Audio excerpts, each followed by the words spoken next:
Did she say what kind of animal it was that attacked her? So yeah, they're saying it's some type of animal attack. Statistically, there's been more animal attacks, mysterious deaths, people gone missing. In other news, local authorities remain perplexed by the animal attacks. What attacked you in the woods? An animal. What else could it have been? Welcome to It Was an Animal Attack, home of the supernatural drama series. I am Fadzai. And I'm Sandile. And today we will be continuing with part 2 of everyone's messiest CW family. That's saying something. That might not be true. CW is wild. CW's got him. One of my favorite messy CW families, the Mikaelsons. So when we last left off, Papa Michael, for whom they are named, yes, had been killed off. And if you thought that was the worst parental relationship that they were going to have this season, you were wrong. Right. Looks like I'm gonna be in the defense attorney seat for Mother Esther, as it turns out. I'm getting ahead of myself. You know what? I'll preface this by saying, and I'm sure I said this in the Esther and Michael episode. Esther, you did a lot. Maybe you did too much. Maybe you did too much. But I was largely on your side and sympathetic with you insofar as the Vampire Diaries is concerned. Like on that show. It's giving Amanda Waller from DC Comics. It's giving, I'm not the good guy, but I'm not evil. I'm just the person who does what needs to be done. Collateral damage be damned. This is for the good of the world. And I'm like, okay, I disagree, but I can see where you're coming from. In the spin-off, it's another story. But oh, but she's so fun there. Oh, she's so fun, but she cuts loose. On unreasonable religious fanatic. At that point, it's like, no, I'm in full denial. I hate my children for killing me, and I'm still acting like it's any sort of beneficence, any sort of moral concern. I'm like, no, bitch. She's a hypocrite. She's scared. The specter of Dahlia is looming over everyone. It's just, it's amazing. I do love it. It's so fun. And I'm so glad they didn't cast Esther and Michael by the wayside when they did that show. Absolutely. It was a great idea to bring them back and explore that further. But anyway, in 2010, yes, The Vampire Diaries. In episode 10, The New Deal, after Michael has been murdered and Stefan has been released from Klaus's control, and he's now like, cool, okay, now we're enemies. Klaus comes to the Mystic Grill and asks Damon and Elena where Rebecca is. He wants to settle down in Mystic Falls because, as you know, this town is like crack. You get one hit of it and you are hooked. I say this like I have any experience with drugs. I don't. Speaking very confidently, and I wasn't going to dissuade you. Listen, we all have our journeys. But truly a beacon to just like restless, wayward villains just being like, actually, I want to live here. Your one-horse town that has a single grill, a single high school, a single park. And the most exciting thing that happens every year is a Confederate honor ceremony. This sounds like the best place I could think of to live as an immortal being. You know, an immortal being who has traveled the globe. Right. I'm like, what?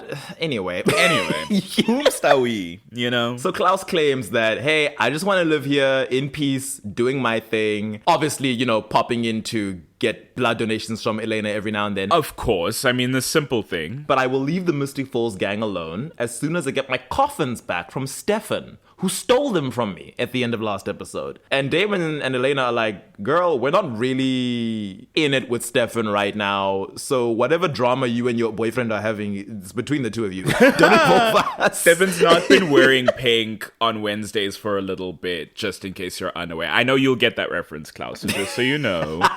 He's not sitting with us right now. Oh, Klaus, Regina George energy. Truly, he's one of those gays. Without question, please. Gosh, and I guess Rebecca is his Gretchen. Thank you. Like the abused sidekick who always comes back no matter how badly he treats her. Thank you very much. And Elijah, though very smart, is very stupid when it comes to Klaus specifically. And so in that sense, our darling Jesus, what's her name? Amanda Seyfried. Karen Smith. Anyway, Klaus decides he's making it everyone's problem, as he always does whenever he and Stefan are having troubles. Meanwhile, Tyler demonstrates how deep the sire bond thing goes when he speaks to Elena, Jeremy, and Rick at the Gilbert's house. We know that scene from our Jeremy and Tyler episodes. Klaus goes on over to Chez Salvatore to talk to Damon, and he tells Damon that he has been keeping his siblings stored in coffins so that he could wake them one day when he saw fit. And I was like, is that true? Because we'll later learn that you've daggered them quite a few times, and that if this is true, then it's only like in the 20th century when you most recently put down Cole and Rebecca. So it's only like 100-ish years that you've been like, okay, I'll let them out when they behave. Finn's been in there for a lot longer. Yeah, we so know this he's not feels talking like about a lie. Finn. We're not gonna pretend. That was never on the radar. Let's not be crazy. He's like, I've been keeping my 3 siblings daggered until I can release them. And then they're like, you have 4 siblings. Like, what? Oh, right. Elijah has an older brother. Forgot. Oh, no. He wants Damon to find Stefan so that he can get his coffins back. And Damon's like, well, I can't help you because I'm not working with Stefan. And then Klaus is like, okay, I feel like you're not hearing me or taking me seriously. And I don't like to not be taken seriously. You know what makes people take me seriously? Putting their loved ones in danger. Compels Jeremy through the phone. I guess he'd already compelled him and then sends the instruction through the phone. And almost makes him suicide himself by speeding car. Yep. Tony the hybrid driving his SUV. We love to see it. Suicide by speeding car is not as cool as suicide by sunlight. It's like the knockoff cover band that you see at your local. Because Suicide by Sunlight does not tour in South Africa, unfortunately. You know? They wouldn't. They're a small alt-rock sort of thing. They don't come here. They do the Midwest circuit, and then it's Oregon and LA. I get it. I understand. Klaus is overseeing the construction of a new manor in town because he's serious about moving in. He's like, I would like to live here, but I'm also not going to live in some, like, middle class or like upper middle class 2-story house. That's ghetto.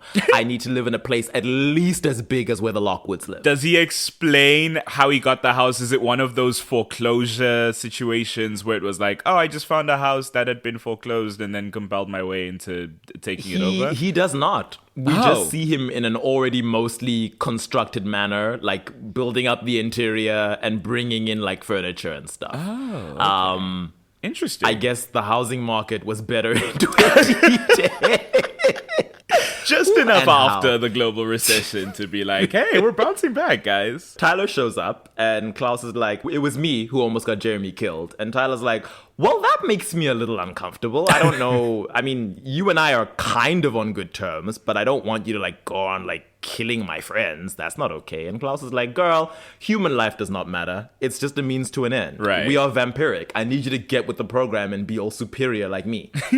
I quite like this brief moment where it seems like Klaus and Tyler have like sort of good energy between them, and Klaus is like, only one my firstborn son. Yes. Yeah, it's like, let me teach you what it means to be the apex predator, right? The ultimate hybrid species. Like, let me show you why we matter more than these petty humans. It very quickly goes away. Yeah, we touched on it a little bit last session of like this moment with Tyler and Klaus is what you're describing, and it would have been so nice to see the build up to this, because the 3 instances we see them are the night Klaus turns him, homecoming when they speak at Tyler's house, and then this. That's about the extent of Klaus and Tyler's interactions over a 6-episode period as his first, like, successful hybrid. It's kind of crazy. Gosh, there's so much that I wish this show, The Vampire Diaries, had been willing to explore with its resident lycanthrope and its resident witch. Like, so much wasted opportunity, and you really see it going through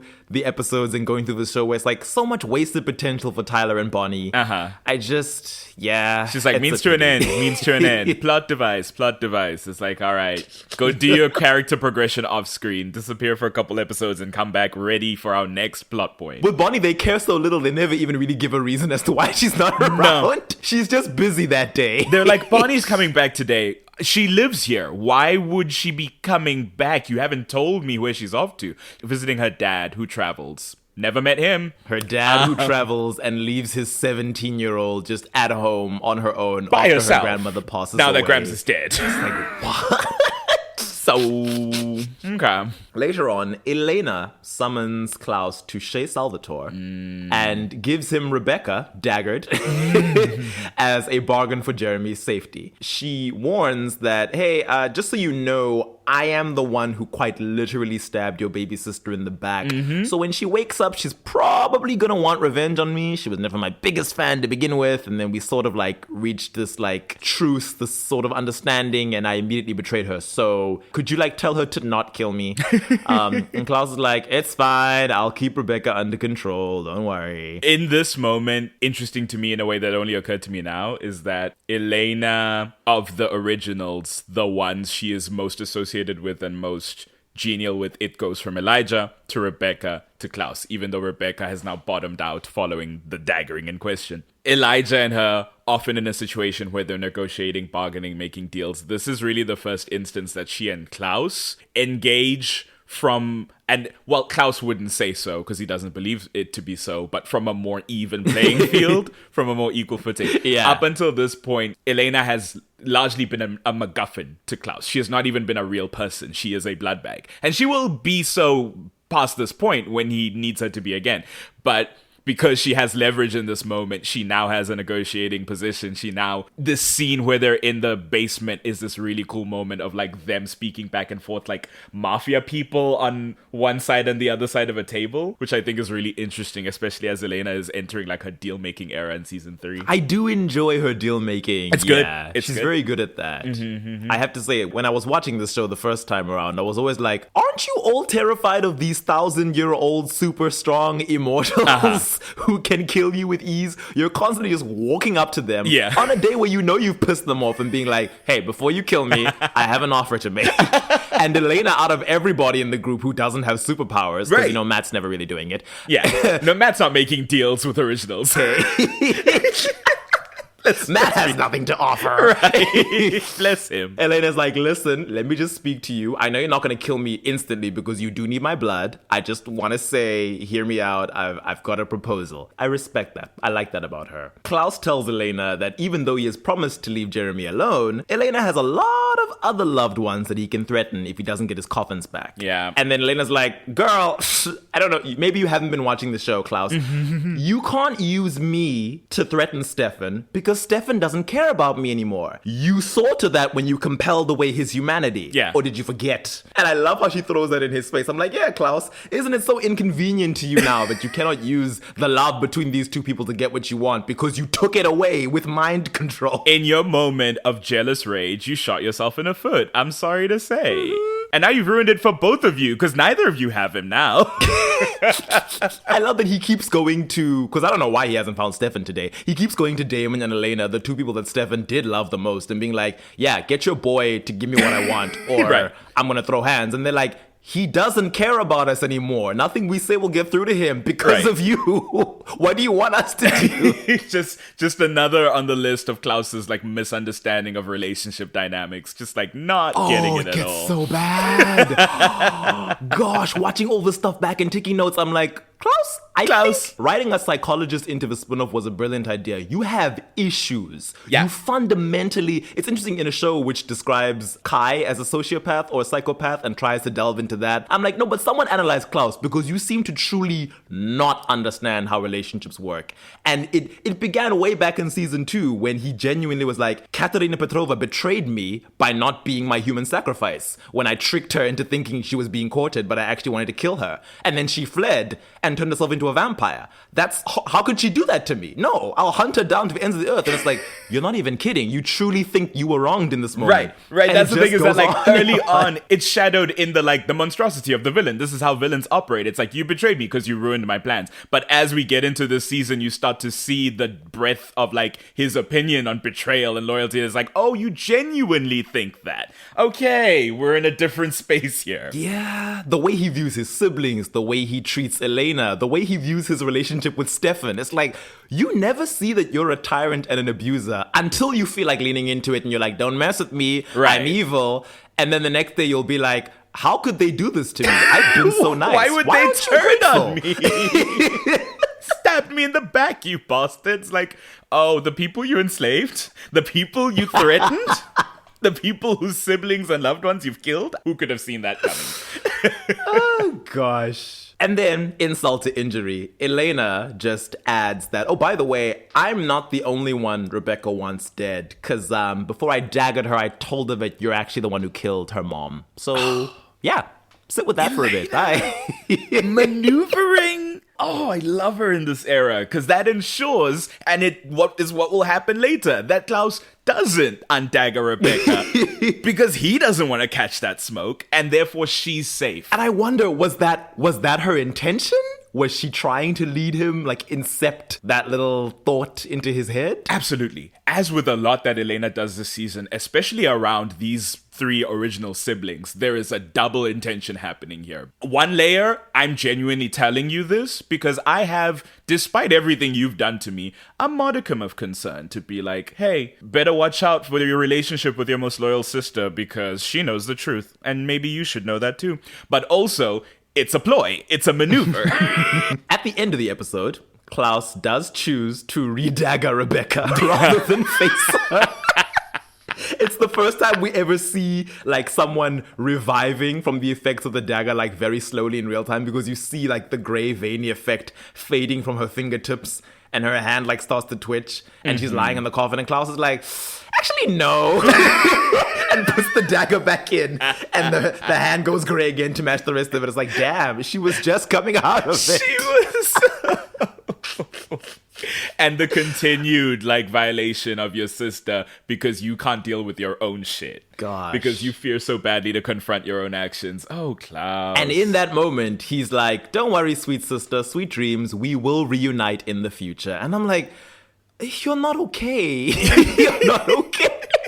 Hey, Klaus, it's not okay to dagger your siblings for several decades because you've messed up and you can't engage with that. And it's not even, also, I'm like, it's not even like you're giving them some sort of a cool down period. They don't experience that. They will wake up with no sense of time having passed, and then they're still going to be mad at you. Rebecca woke up at the beginning of season 3 and daggered him. But Klaus has processed. Klaus has recognized his actions and forgiven himself for the thing he did, and he's moved on. So Rebecca must just get with the program 90 years from now.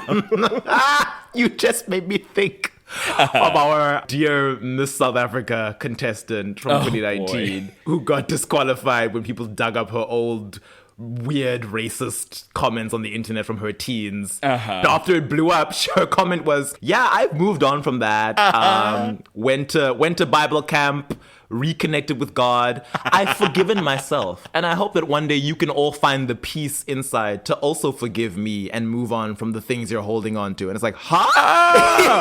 I love when bigots forgive themselves. That's my favorite. And in much the same way, Klaus will often treat his siblings' anger like it's irrational. Like, oh, Rebecca, don't be so hysterical. Yes, I betrayed you and abused you. That was like 90 years ago. Get over it. Can't you see I'm trying to bring our family together? Why are you trying to ruin this? And it's like, oh, buddy. Oh. In episode 11, Our Town, Klaus puts Rebecca back into her coffin. Stefan, well, he like closes the lid on her as Stefan shows up. Klaus is like, oh, boo-hoo, Stefan, you know, I truly lament the loss of our friendship. Don't you miss it? Don't you just wish that we could be friends again? And Stefan's like, friends don't strip friends of their free will, Klaus. You know, just as a basic tenet. Klaus is like, okay, if you're gonna get all pissy about it, whatever, you ruined the moment.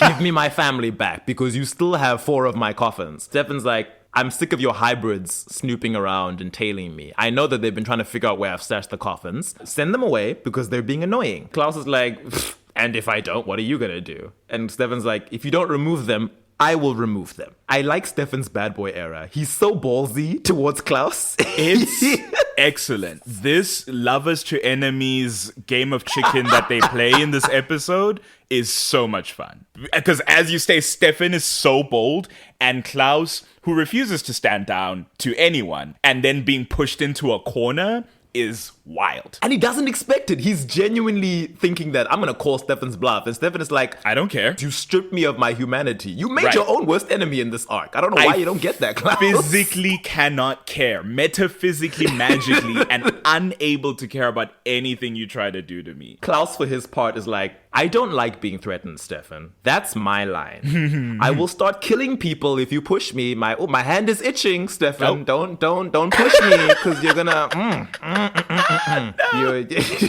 Also, you said that's my line, and I had to resist the urge to go, ooh, whoa, whoa. Have you not seen that advert? Oh, okay. I just heard a Wicked reference, and I'm like, now what does that? How does that link? Advert, some sort of advert. Maybe it was for Target. It's with Cynthia. Yes, I've seen it. That's what I was thinking. Speaking of queens, yeah, Klaus, being a whole diva, is like, oh, Stefan, I'm gonna throw a tantrum. I'm gonna start killing people. And Stefan is like, oh, you can do that. And then maybe I'll pick someone, say Elijah, and just drop his daggered body into the Atlantic Ocean. And then you'll never find it. How does that sound, Klaus? Crazy. And then Klaus is like, oh, you want to talk about brothers? Okay, maybe I'll just kill Damon. How does that sound? This is wild. Then Mindy, the black female hybrid who Michael had compelled in Homecoming, she comes in and she's like, Mr. Mikaelson, is there a problem? I'm hearing a little bit of commotion. And Klaus is like, no, it's no problem, Mindy. Stefan was just leaving after failing to make his point. That's cool. So I'll give him sassy. that.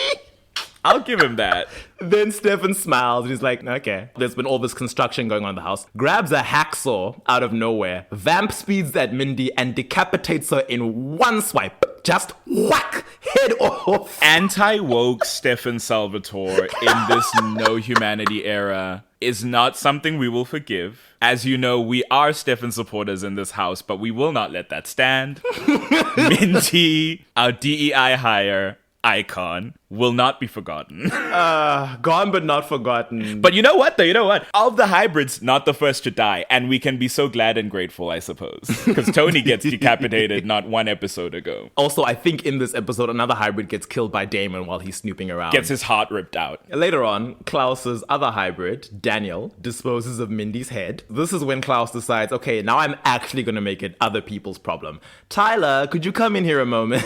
Boy, hey. And Tyler's like, yeah, what do you want? And he's like, I've been having trouble with Stefan. Don't ask, it's not important. I just need you to bite Caroline for me with your toxic hybrid teeth. Tyler's like, what? No, why? And he's like, no, just call it the ultimate test of this sire bond.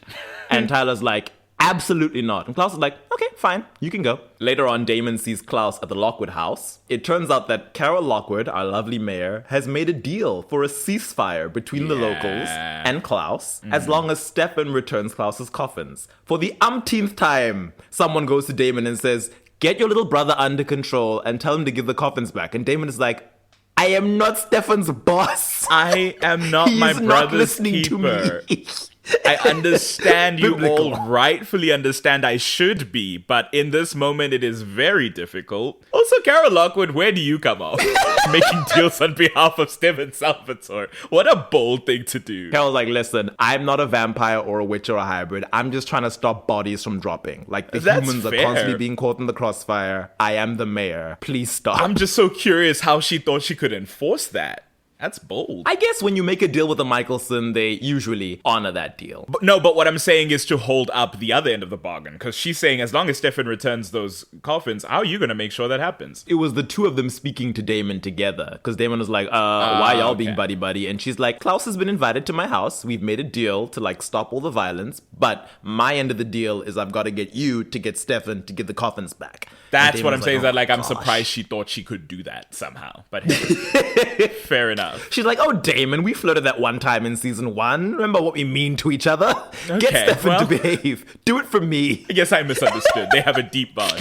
That's fair enough. Also, I'm curious if she is aware that it is Klaus's DL trade who pushed it down the stairs. No, it was a different guy. It wasn't Maddox? It was Maddox. Yeah. Maddox pushed it up. She had a great fall. She had her great fall, and I wonder if she knows it's Klaus's dead ex who did that.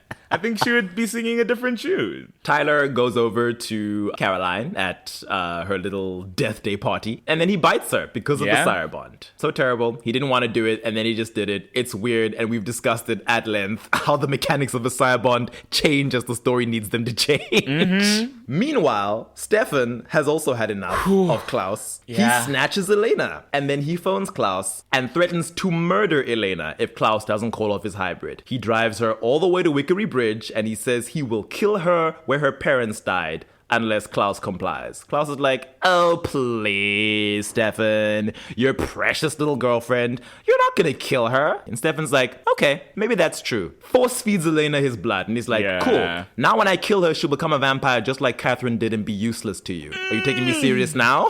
Poor Elena. Her screams on the phone get through to Klaus because he's like, okay, fine. I will call off the hybrids. Just don't kill Elena, you psycho. Jeez. Then again, it's this thing of like the characters in this show, largely in their dealings with the Mikaelsons, they just make verbal contracts and it's just assumed everyone will uphold their end of the bargain as long as you observe the spoken fine print. Mm-hmm. It is a strange, like, old world honor type thing that they seem to operate by most of the time. That it's like, it starts to feel, as you've said before, like a magical contract of some kind. It's interesting. Ugh, here we go. Then Klaus shows up at Caroline's house. I was gonna ask in advance, how much do you foresee us discussing any of that in this? Is it like super central to your notes? I am going to discuss it. I was gonna say it last time. Not to minimize it or ask you to squash it anyway, just to prepare myself mentally and emotionally, because I thought about it this morning. Prepare yourself, and I permit you to be as hateful as you want to be, because I, as the actor I am, I'm going to force myself into the shoes of someone who can take this courtship seriously. Okay. I will be stating all the facts as they are. I will not be watering things down or seeing things with rose-colored glasses. Okay. But I will put myself into the shoes of someone who doesn't automatically hate every second of this. I'll be like, for this one and only time, because we're dealing with the Mikaelsons and we're dealing with Vampire Diaries Mikaelsons, I'm like, I will try to take Caroline seriously. I loathe it, and I will call out nonsense where it exists, but I'm gonna try. And I hugely respect that. Listener, if you want a no-nuanced, wisecracking, at the end of their rope rendition of this storyline, you can go back to the Caroline episode, where I have a very different approach. But let's proceed. Here goes. Klaus shows up at Caroline's house. Tyler apparently came to tell him about biting Caroline. Matt is there. Liz is there. Caroline's sick and dying. Klaus is like, hi, Matt. I'm here to heal Caroline. And Liz is like, well, I might be largely in the background these days, but I know you, Klaus. You're going to want something in return. And Klaus is like, all I want is your support. I'm assuming he's meaning all the political, social nonsense he's doing with Carol Lockwood. As the sheriff who is aware of the goings on and is largely in charge of the human faction, so to speak, though there isn't really one in this show rather than the spin-off. The implication here is, I heal your daughter from dying, which I orchestrated, and you throw your lot in with me alongside the mayor. And truly, isn't that how politics works? You know? Just bribing and threatening and buying your way to the top. It is a brilliant political beat. It's just incredibly monstrous. So Liz invites him in and then weirdly leaves him alone with Caroline. Sure does. She and Matt just F off because I guess we need this tender moment between these two. And for some reason, Liz is like, I will leave my teenage daughter alone with the monster in this town. That I, in this scene, have vocalized is the monster of the season. Klaus apologizes to Caroline, and he acknowledges what he's done. He's like, you're just collateral damage, sweetie. Truly, it was nothing personal. And then he weirdly acts like sympathetic for her suffering. He's like, oh no, man, look at you. All weak and feverish. I hate to see you like this. And I'm like, but you were the cause, you did Klaus. That's a little strange. Like I said, I'll be stating facts. This is a fact. He looks at her like, oh no, look at you. Joseph Morgan with those sad eyes that he sometimes makes. And I'm like, but in this moment, do those eyes make sense? Okay. Sure. Then he gives her this long-winded speech, we know, about how she needs to embrace her eternal life as a vampire and all the possibilities it brings. Because she has been feeling a bit depressed about her immortality and agelessness that episode, it is a nice, if we place Klaus on an island, the islands where Damon lives. Right. It is a nice moment of, hey, listen, I'm 1,000. I've been doing this a while. I have adjusted my perception of the world, and I think you need to as well. And when you do, you will actually see that this vampiric life is sort of beautiful. It's amazing. You've been enjoying like the superpowered aspect of it, and I think you haven't really thought about the immortality of it all because it's only been 1 year. But trust me when I say there is such beauty and wonder in the world that it's now at your fingertips. You have superpowers, you will not age, you have mind control, you can do anything you want, and you have eternity to do it. I agree. That's nice. And that would be a really, like, who else should give that perspective than somebody who's lived 1,000 years? Only issue, where's this coming from? Klaus wasn't at the death day party in the cemetery hearing that Caroline has been having some grief with vampirism. Where's he getting this? He looked at her once and figured out she's having an existential crisis after he had someone bite her to die? That's true. I'm just curious as to where that intuition's coming from all of a sudden. He's generally very bad, as we've said, at reading the room relationship-wise. He's all of a sudden a people person, and he's like, nah, I can tell what she's going through. Not even a people person. Like, again, like the Nigerian movie, he's like a mom who's seeing purely through looking in their daughter's eyes that they're pregnant. It's like you divined that out of nowhere, I suppose. So far be it from me. Apparently, being a witch's child, as you've said, Fadzai, makes you slightly psychic. So, you know, if only Rebecca had clung to that psychicism, because it leaves her very quickly. I guess it all poured into Klaus for this one moment. Good for him. And then, in a moment, I'm going to take it to a place of interview with the vampire, Let's the go. series. Spoilers for season 1, episode 1, if anyone hasn't seen that yet. Lestat says at one point to Louis, I can swap this life of shame, swap it out for a dark gift, Swap it out and a for a power you dark can't gift. imagine. And he's like, you just have to ask me for it. You just have to nod your beautiful head and say yes. And in the same way, Klaus is like, I will heal you and let you live this amazing life. You just have to ask me to save you. And I'm like, when someone analyzed season 1, this YouTuber I love, she's also a lawyer, so she often brings like her legal mind into it. She's like, in this moment, Louis does say yes to Lestat. But Lestat has just butchered 2 priests in front of Louis and has been psychically tormenting this man for weeks. And it's also the this man's night brother of his just committed brother's suicide. funeral who he blames himself for dying. This is not a moment in which there is a capacity for consent, to be very clear. He caught this man literally in the middle of confessional, where the last thing he says before Lestat yanks the priest out of the booth is, kill me, I want to die. And then he's like, yeah, I think you're of sound mind for me to make you an offer and say, but only if you say yes, only if you consent, and then I'll give it to you. She even points out that even if Louis had been of sound mind, it would be very reasonable to think that if I say no, you'll probably just eat me.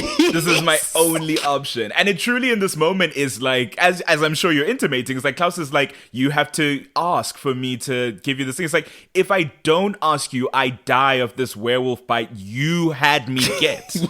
What are we talking about? Exactly. It's so wild, but it's meant to be framed like, and I'm like, the islands that I created for my own benefit, I don't know if the writers also imagined that their audience would just be like, yeah, islands. Because Sure. I'm like, yeah, if Klaus hadn't done all this and he wasn't who he was, then maybe if Klaus had popped in from another show, if he was Eric Northman visiting from Bontemps and came in to say, hey, Caroline, I'm 1,000 years old. I will save you. Just ask me for it. It would have been like, oh, shame, sweet. He's taking pity on this baby vamp because As he's an this older vamp. And aged immortal who's seen lives and lives and lives. Yeah, it's like, that's an interesting conceit sometimes. But And it's like, not this the man man's who enslaved your been here. boyfriend, made him poison you, killed Aunt Jenna, turned your friend into a blood bag. Right.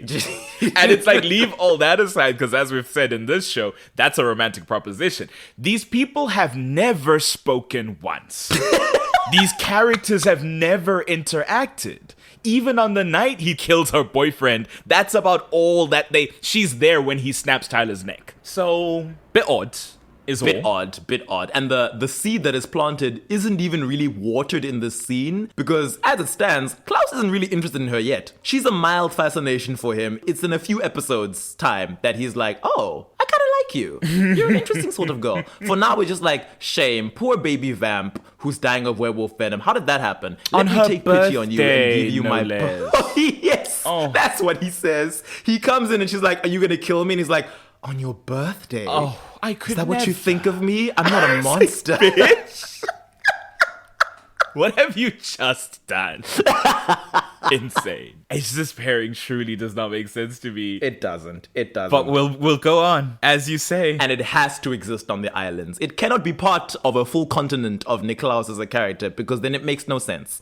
I'm struggling in the waters, man. I'm in the Atlantic just trying to figure out what the shoreline situation is of this island. I guess if you're a Clariline shipper, I don't know if you were already shipping at this point, feel free to leave us some comments and let us know if you are. But if I had to force myself to look for something, I would say maybe in this moment you think, oh wow, Klaus had mercy on her and he didn't need to. Why would that be? Maybe there's something there. What a bada set.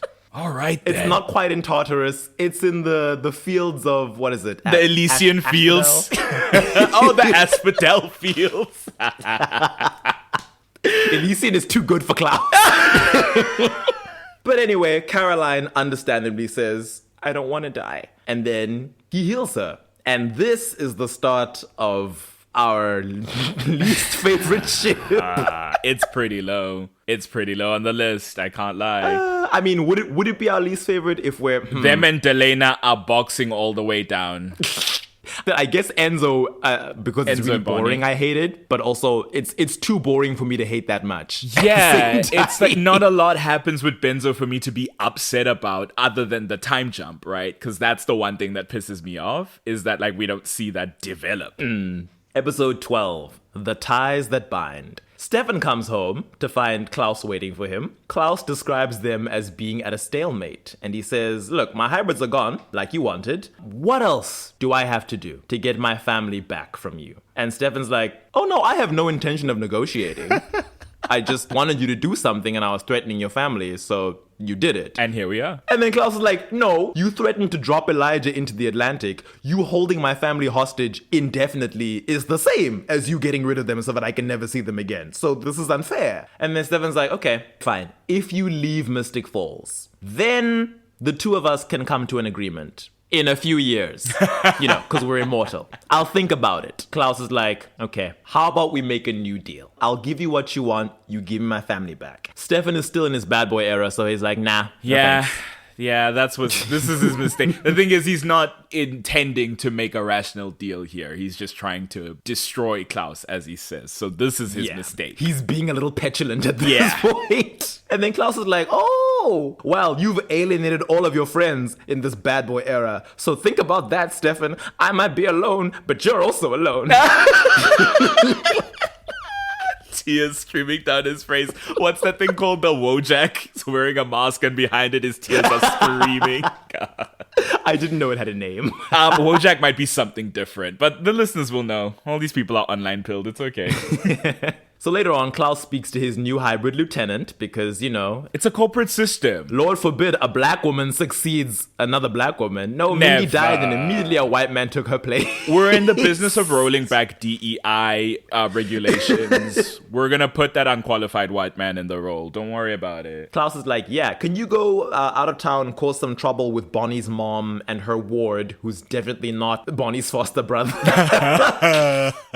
Jamie. This is happening at the same time as Elena and Bonnie are on their way to go and see Abby. Damon goes to check in on the coffin's hiding spot in the 100 Dead Witches house. Surprise, surprise, Klaus is waiting for him, having earlier on in the episode forced Bonnie to tell him where Stefan had stashed his family. The coffins are still invisible due to a cloaking spell, but Klaus knows they're here, and he disses the witch's house as being this place in such squalor. God. So the witches psychically attack him from the other side because mind your manners, Klaus. Mind your goddamn manners. Even Damon jokes that, insulting the witches is a mistake I also made the first time I came here. And Klaus is like, oh, okay. Well, by my math, 100 dead witches have 1,000 living descendants, and I will kill all of them if these spirits don't reveal to me where my family is. So the spirits are like, okay, we witches protect our own. They drop the cloaking spell, and the coffins are suddenly visible. Not to be that person, the maths is terrible there, but that's not what we're here to talk about. simply genealogically, that's not how that works. But okay. He's like, yeah, 100 people who died in, the 18th century? Like you 5, 6 have 1,000 living generations descendants ago. in the 21st century. So the coffins are revealed, but surprise, surprise, one of the 4 coffins is gone. Damon's like, yeah, I got a heads up from Bonnie that you'd, forced her to reveal where we were under duress. I only had time to move one of them, so I figured the biggest one that doesn't match the others is probably the best bet as being the most valuable. Season 3, I'll give him his props. A rare season of a couple of good moves from Damon. Yes. Season 2 was a huge crash of absolute stupidity and nonsense. This season, he makes some good moves. So good for him. Season 3, the show at its peak. True. Yeah. Klaus is like, all right, Damon, threats, slow, painful death. But Damon's like, hey, I have leverage over you now. You clearly want this 4th coffin more than you want the rest of your family. I think at this point, we're supposed to know that the number of surviving original siblings doesn't match the number of coffins Klaus owns. I don't think they've explicitly named all of them, though. But I guess we're just supposed to infer that. Yeah, no, they know how many from the drawings and stuff. And they're like, what's this 4th coffin? And Bonnie's been receiving visions. So they believe that this is a promised weapon to help them destroy the originals. Or Klaus specifically, and that's why he doesn't want it open. But they don't know what it is. Okay. At the end of the episode, Damon reveals to Stefan that before he returned Klaus's coffins to him, you'll love this. You love Damon in this era. Yes. He removed one of the daggers Brilliant. from the sleeping siblings. Brilliant move. I will give him his props, and he chose the right one. He chose the right one. In the final scene, as the hybrid Daniel is speaking to Klaus, he suddenly has his heart ripped right out of his back. And as he falls to the floor, we see Elijah Mikaelson standing behind him. He's been awakened. He glares at his brother and says, So Niklaus, what did I miss? The way I cheered. Walking in like Thomas Jefferson. What did I miss? Not Thomas Jefferson. Please do not cancel me for knowing Hamilton. I'm so sorry. When I watched this, I was like, it feels as though you're that kid watching a bully or a naughty kid finally have to face an authoritative figure. And you're like, yes, good. Detention, demerits. Spanking, you're gonna get it now. You wanna hear something crazy? Because I started watching this show in the last episode of season 2, which that was my first entry. I barely remembered anything from that episode going into season 3 outside of Damon dying of something. I couldn't tell what. He just looked sickly. And Stefan going to get blood from this other dude who was clearly evil and then becoming his slave. And I was like, this is crazy story, but I'm in. Season 3, this happens. I'm like, I don't know who that guy is. Why did he... Why is he so important? I'm like 14, so I'm barely like paying attention to plot. I'm just watching 14-year-old Sandile going, I hate to say it, I hope it don't sound ridiculous. I don't know who that man is. If I saw him walking across the street, down the street, and I wouldn't know a thing. Wouldn't know a thing. Sorry to this man. Truly just being like, okay, they've been calling him Klaus this whole time, but this guy just called him S1E Klaus, and I was like, is that his full name? S1E Klaus! Only to learn an episode later, because then my brain was working for whatever reason the next week. In the recap, I was like, no, he's saying so Niklaus. He just has a weird accent. So I was having a weird time. S1E Klaus. With this. I was like, yeah, his name is S1E Klaus. Okay, cool. Kiss Niklaus. S1E Klaus. It's like, I kind of know what Sunni means, but it doesn't seem racially the vibe for that, so okay. Oh, wow. Imagine right. Sunni. I'd be like, Klaus, now you're Sunni, you're half indigenous American. What's going on here? Why is a Welshman playing you? I don't know what you're giving ethnically, but it's giving cracker. Oh, man. Anyways, I liked this entry. I thought it was cool as hell. It was a triumphant return, and you truly feel like, at this point, it's like episode 12, we've been struggling against Klaus. No one is a match for him except maybe Rebecca, who's never like fought him one-on-one, and Michael, who's now dead. So now we're like, oh, Elijah, someone who should be physically about as powerful as him, is back and has every reason to not be on his side. Precisely. Let's see how this plays out. And frankly, narratively and energy-wise with the originals who we've seen so far, we've needed that balance. Because Klaus and Rebecca are not, of the siblings, ones I would refer to as stable or hinged most of the time. Which is fun, that's why they're great characters. But Elijah really balances that trio out with his more grounded, chill energy. And it's been sorely needed. It's funny because when we meet Rebecca, she's a lot more measured. But by this time in the story, it's all gone. She's become her own version of a mean girl, quite frankly. She's also trying to be Regina George. She's not very good at it. She's Regina George and Gretchen Wieners at the same time, which sucks. She's trying to be Regina George, but deep down she's Gretchen Wieners. And that's the worst position you could be in. She's a perfect example for why Gretchen Wieners was like, look, I'm comfortable being number 2. I know I can't be number 1. This redhead girl from Africa shows up and everyone says she could be number 1. And I don't even fight it. I'm like, let her be number 1. I want to stay with my silver medal because I know that's what I can do. Oh, it's like, babe, leave the group for one. But hey, I guess you physically can't. So episode 13, Bringing Out the Dead. This begins one of my favorite chapters of season 3. Elijah attacks Klaus. Deserved. As I said, it's so satisfying because he's one of the few people who can go toe-to-toe with the original hybrid. Klaus tries to placate him. He's like, now listen, Elijah, let's talk about this. Elijah is understandably livid. Klaus is like, hey, let me reiterate my fine print from season 2. I did technically reunite you with your siblings by making you join them in stasis. The goal to be smarmy in this moment as you are being healed by your older brother, bold. So Elijah continues to attack him. He's smacking him around. I'm like, yes, mood him, please. We want to see it. It's about time. Klaus is marginally stronger, however, and doesn't have the kryptonite factor that Elijah has. So he manages to overpower Elijah and quickly opens one of the other coffins, yanking a dagger out of one of the neutralized originals inside. This shows us that the daggers still pose a threat even if you haven't immediately tipped them into the ash. I guess if there's still a bit of ash left over, you can get away with it. You just have to do it like regularly enough. Klaus is like, don't make me do this to you again, brother. And I'm like, oh wow, so it's his fault. Yeah. So it's his. It's never yours. And Elijah's like, oh, do it, I dare you. Then you'll have Cole to deal with. And you briefly see Cole all desiccated inside the coffin. We don't know who Cole is, but Klaus is like, yeah. I much prefer this option. Immediately retag as Cole. I was like, yeah, you're right. It's not worth it. Such a good establishment of Cole. He's not even conscious. I was Brilliant. so curious. I was like, what's wrong with Cole that you don't want to undagger him? It's just like, you'd be like, oh, because he's dangerous and he's this huge threat. And it's like, yes, but mostly he's insufferable. And I just don't want to deal with him right now.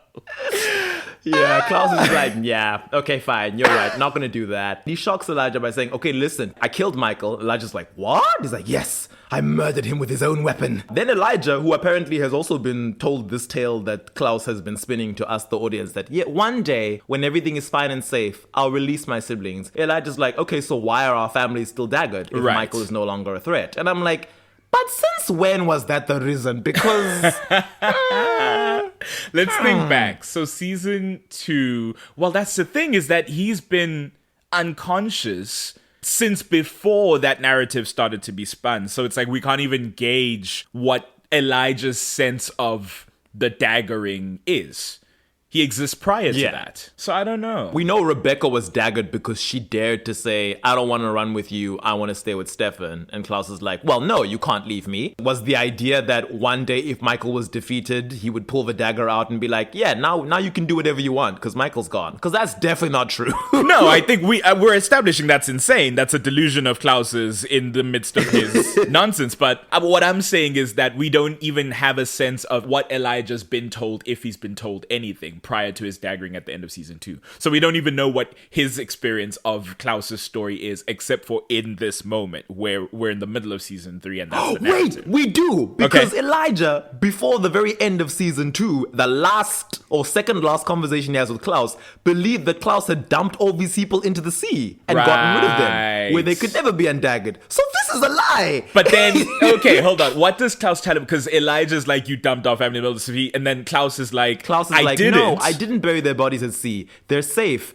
I can take you to them. There's no mention of, oh, I had to keep them daggered because I was running from something. And that's the thing, because that doesn't exist as yet. So you said we've got to accept a little bit of retcon, unfortunately, because it's a season by season show. But this is the scene in which Elijah states how long the other two siblings have been daggered. He says Finn has been daggered for about 900 years, and that Cole has been daggered for over a century. And it's like, damn, we thought Rebecca's 90 years was bad. 900 years? That's crazy. That's so awful. wild. You've not lived. You've not lived. You've really not lived. And the spin-off series will retcon an aspect of that to make it even worse, but we don't need to get into it now. Yeah. Cole for a century. I think also in the spin-off series, there's a weird discrepancy with exactly how long that was. I don't think it was actually 100 years when we go and actually see the episode it happens in. But for now, that's what we're taking it on. Cole's been daggered since, I guess, the early 1900s or maybe the late 1800s. And then Klaus is like, listen, there's some things I need to tell you first. I assume he's talking about how he killed Esther and framed Mikael for it.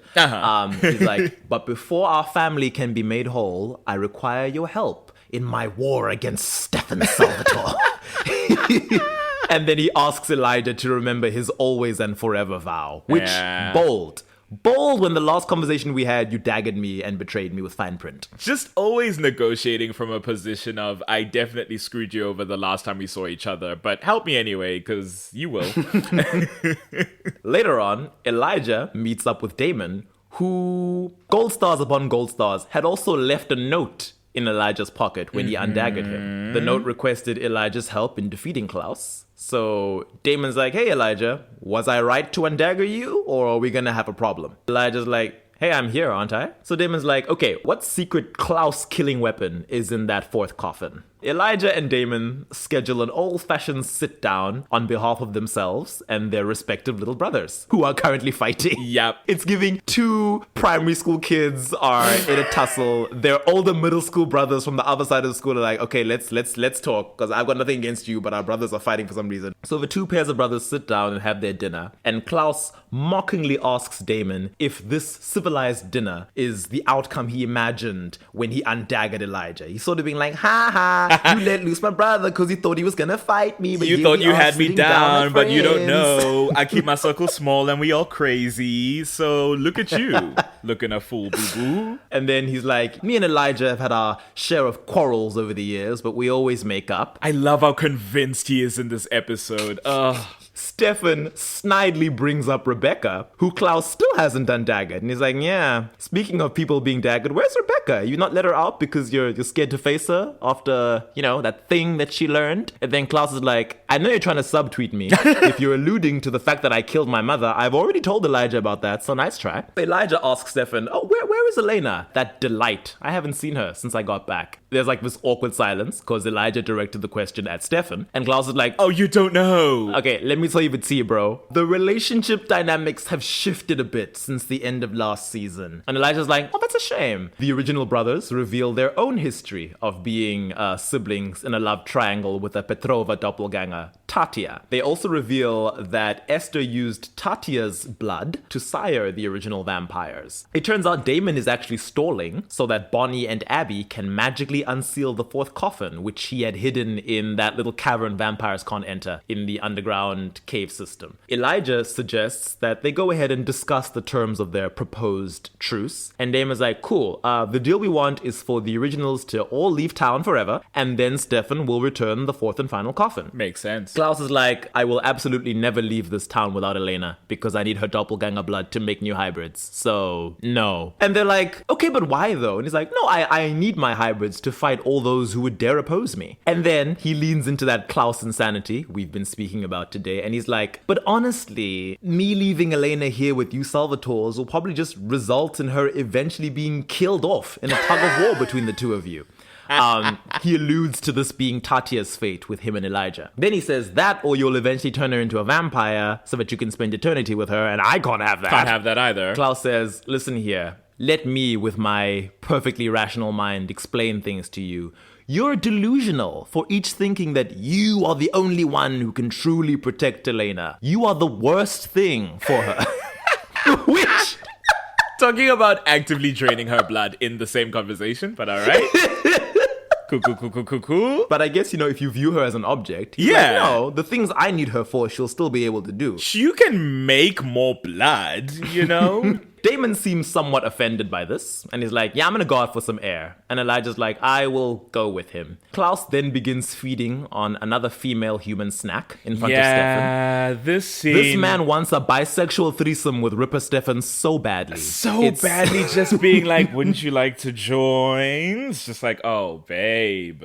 But also the fact of like, we had a friend bring this up before that like this specific dinner, because there's a number of women who are like serving them. Yeah. I was about to say, oh, they had a sit-down dinner and it's just the men, so one of them must have cooked. And it's like, no, there are just women about this manner to serve their needs, including blood. And it's like, this is weird and gross and yeah, I don't know. And it's like, why is it always these compelled women? Like, I'm like, vampires, it's not, it's straight men. It's Yeah, like, that's the fellas, thing. is it gay as a vampire if you feed off a man? It's too gay. We talked about it up and down last time. We're just like, you have to have a woman involved, otherwise it's gay, unfortunately. Imagine if predators in the animal kingdom were like, I'm a lion, I cannot eat that antelope because he is male, and that would be gay. That would be gay. I have to wait for a female antelope to come by. I have to risk death by lack of sustenance because I simply cannot be caught doing something sus, I guess. Putting the sus in sustenance. There we go. I had to. We're cooking. We're cooking today. Klaus finishes feeding, and then Stefan theorizes that Klaus only agreed to this meeting so that he could be bitchy and try to drive a wedge between the Salvatores. And Klaus is like, Stefan, you and Damon have managed to do that on your own by fighting over Elena. And he's like, the truth is, Stefan, you're going to lose Damon because of Elena, and then you'll only have yourself to blame. But they do imply that, like, that was the fate of... Because there's some very direct parallels between the Mikaelson brothers and the Salvatore brothers with a doppelganger between them, and that's how the fallout happened between them and Tatia, as it turns out. Yes. As it would kind of happen again with Catherine, but with Tatia, there was genuine interest on Klaus's end as well. It is a shame, though, that once we delve a bit more into that in the spin-off series, we don't really get to see Klaus's side of it. Like, how interested was he in her? It's very Elijah-centric. Because we when stop eventually pretending deal with that Klaus is someone who has, like, huge romantic interest in women. Not to make a joke of it, but like... Klaus is like, I'm bisexual but homo-romantic. Right. That really is it. It's like I'm far more concerned, romantically speaking, with the men I engage with, and that's fine. He's like, I saw Haley. Right. She was a gorgeous, badass tomboy, and I was like, yeah, I'm down. I But like at the this end of the vibe. day. And then we had a baby, and I was like, oh, we'll co-parent, but I'm not... You can hang out with my brother as long as it doesn't interfere with my plans. But yeah, that Tatia storyline is largely to do with Elijah, who typically with these doppelgangers is the one who's like at least somewhat romantically implicated. Yeah, he's got the soft spot for that face. Wish he could have met Amara. What would he have made of her? That would have been crazy. In fact, that would have been Klaus's worst nightmare. Yeah. Sticking around for Amara and Silas. He'd be like, oh, That two would have of my been very ex's faces. confusing. Exactly. Damon and Elijah come back in. Damon asks Klaus if he has a counter offer. And Klaus is like, here's a suggestion. The Salvatores leave Elena alone altogether to marry a human boy. Like that footballer, the blonde one. He means Matt. You know, have a family, live her life. And Stefan's like, oh yeah, have a family because you want her to reproduce so every couple of centuries the Petrova line will continue and pop out new doppelgangers for you. He's like, that is true, but also, once you return my coffin, I will personally ensure Elena's safety for the rest of her natural life. Stefan's like, no, I refuse that deal. And Klaus is like, okay, you know what? I've had enough. He grabs Stefan, shoves his arm into the fireplace, and burns him in the flames. And he's like, Damon, bring me my final coffin right now, or I will burn Stefan to death. Elijah, go with him. Make sure he doesn't get lost along the way. Before Elijah leaves, he's like, once Damon fulfills his promise to return the coffin, I will fulfill my promise to you, Elijah. returning your family to you. I'm like, we haven't heard this before. So Damon and Elijah leave. Stefan tells Klaus, you know what, just go ahead and kill me. I know you're going to do it anyway once Damon brings the coffins. And then Klaus is like, this is kind of sad, Stefan. Right now, you're like pitiable, disappointing. Like, you've really just given up on life, haven't you? Where's the fight in you, man? Where's the Ripper? Like, Where's come the on. fiery bastard that I fell in love with? I don't like to see you like this. Just then, Klaus sees Elijah and Damon walk back in. They're accompanied by some other compelled woman, who's probably another one of Klaus's servants / blood bags, and she's holding a serving tray with a cloth covering it. And Klaus is like, Elijah, you haven't left yet? And Elijah says, well, where are your manners, brother? We forgot dessert. And then he whisks the cloth off the tray, revealing 2 of the white oak ash daggers lying beneath it. And Klaus is like, what have you done? Gag of the century. And then Elijah says, no, what have you done? See, I've learned not to trust you and your vulgar promises. Finally. We're doing this on my terms now. And then the younger brother Cole walks in. Klaus is like, oh shit. My Not chickens you. come home. Newly awakened, fully rejuvenated, which implies that Elijah actually undaggered them a while ago and gave them time to revive. Klaus is horrified to see him. Cole greets him, and Klaus vamp speeds over to the tray, probably to try and attempt a redaggering. Crazy. Unfortunately for him, their eldest sibling Finn appears. Finn vamp rushes to the dagger first and grabs it and stabs Klaus right through the hand. Finn in the most old-timey attire, just reminding you this man's been daggered for 900 years. His hair is down to his shoulders. Cole is like classic turn of the century suit. Finn Right. is like, oh, is that like boiled leather? Right, Your that hair rough is spun almost tunic. shoulder length. Klaus then tries to vamp speed out the other end of the room, but Rebecca appears. She's still wearing her red homecoming dress, and she's wielding her own newly removed dagger. She blocks his exit and stabs him in the stomach with the dagger, saying, this is for our mother. Cole then grabs Klaus, pinning his arms behind his back, and then Elijah turns to the Salvatore brothers and dismisses them, telling them that this is now a family business. matter. Thank you for coming. We enjoyed you as guests in our home. We now have to jump our bum-ass brother's ass for a couple of minutes. So thank you very much. I love it so much. It's like, you can go home. This is nothing to do with you anymore. Rebecca, because the house has been refurbished at this point, sarcastically tells Klaus that she likes what he's done with the new place before she smashes a decorative vase against the wall. Hell yeah. And Klaus looks so dejected. He's like, I was building a home for all of us. And this is the crazy thing. He's like, I wanted us to be a family, so none of us would ever have to be alone again. I was like, wow, you really believe that, don't you? He's so sad and somber when he says this. And it's like, Klaus, you've done this. You've made sure you and all your siblings are alone because you insisted on treating them like shit. Why don't you see this?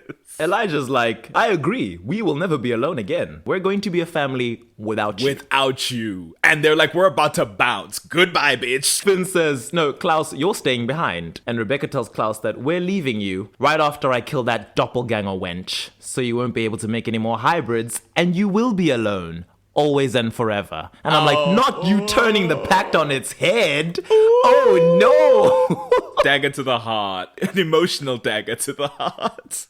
And Klaus defaults to, his usual response. And he's like, I will hunt all of you to your end. And then Elijah just calmly says, then you'll become exactly what you've always hated. Our father. Clock and it's it. like, drops it. mic. Clock that shit, because this is something that we brought up in the Damon episode when it gets to like season 6 and we start talking about Giuseppe Salvatore and his abuse of his family, and the fact that I like that storyline because it puts a lot of Damon into context. And it's a very similar situation as Elijah calls out here with Klaus, is that like, you were so thusly harmed by your parental figure, and in trying so hard to exist in reaction to that person and to that behavior, you've run headlong into becoming that person. And that is a tragedy.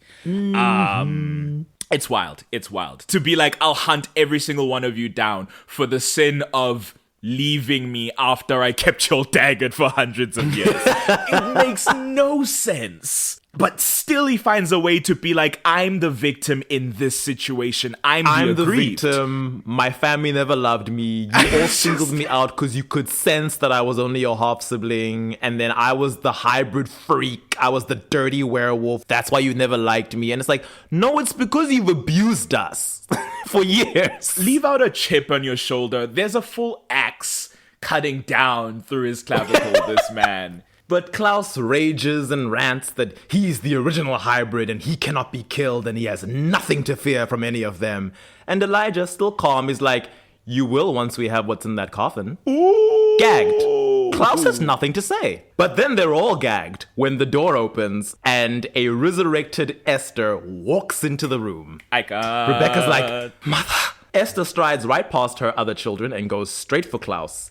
Klaus looks more terrified than we have ever seen him. He doesn't even try to run or attack. He can barely even look at her. He's like staring at the ground, twitching. His eyes are wet with tears. The guilt and regret of having to face his own mother after he murdered her with his bare hands. It's true. Esther has to stand there and go, look at me. And then he looks up at her and she says, do you know why I'm here? And he's like, you're here to kill me.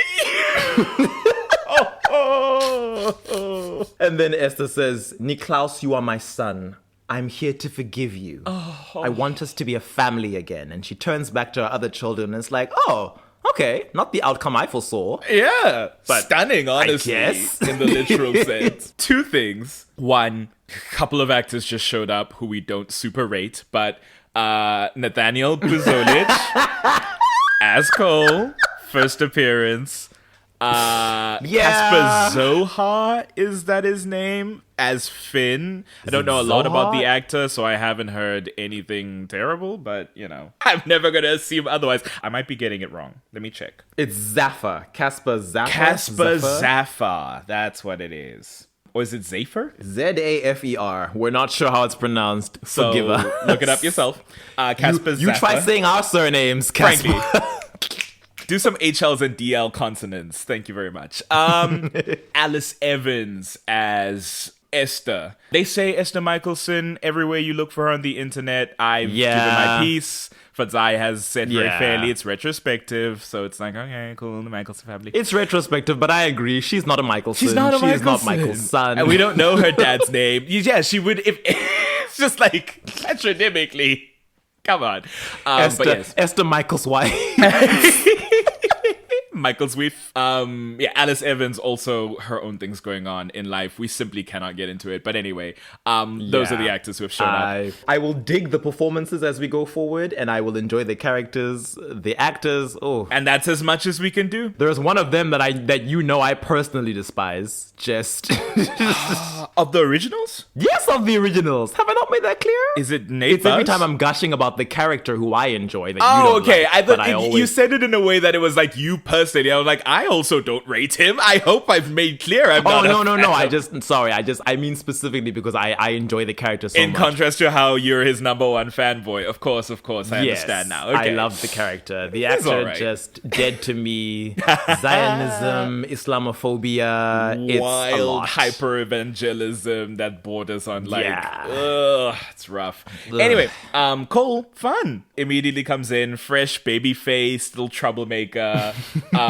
Poor Finn, long suffering, just like has to be the wet blanket because who else is gonna take up that mantle? Esther, goddess like regal, like truly just like Norse goddess regality, returned from death energy, just like I manifested myself into this world by sheer will to sort y'all out. Icon. Love it. The second thing is that you've said there are some times where Klaus does the like wide-eyed, teary kind of sad thing, and I'm like, I agree with that, but I often am like, and this is not against Joseph Morgan's performance. If anything, it is in his favor because I feel a lot of the time, even when he's being emotional and rageful and whatever it is, emotion that Klaus does a lot of big emotions, there is a like deadness behind the eyes that I've never trusted. Oh yes. Which there's a lot to go into, especially when he's been insulted. Yes, precisely. There's an absolute stillness of gaze that happens to Klaus a lot of the time of the show that I'm just like, that man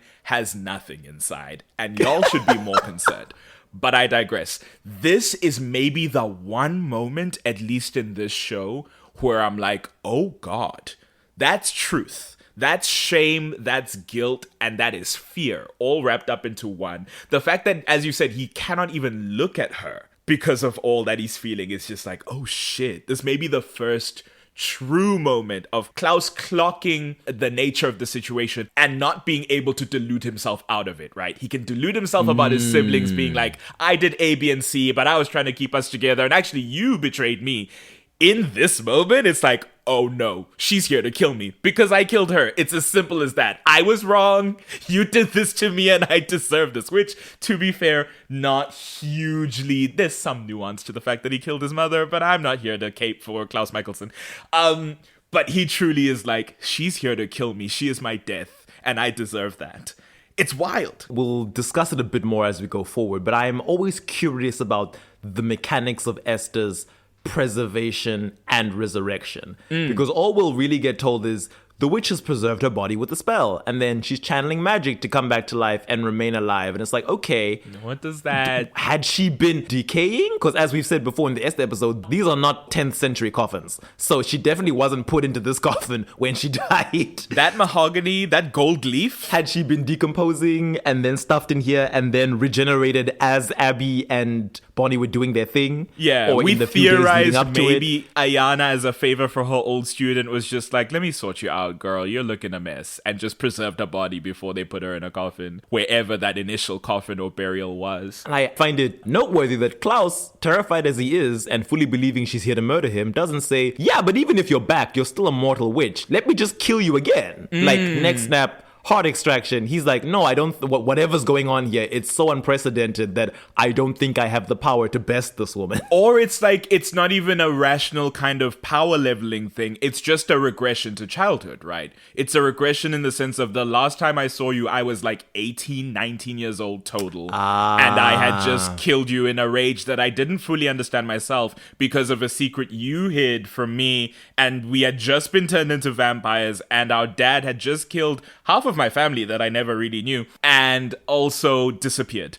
So there's a lot going on where it's just and also I got Henrik killed right. as well. There is a huge regression happening here. Plus, that's why he's like bowing his head and cowering in shame. He very much regresses to that 19-year-old kid from the 10th century in that moment. That's so true. It doesn't even necessarily have to connect to like, I maybe don't know how to kill her. It's like, you can't, that's your mother who you killed.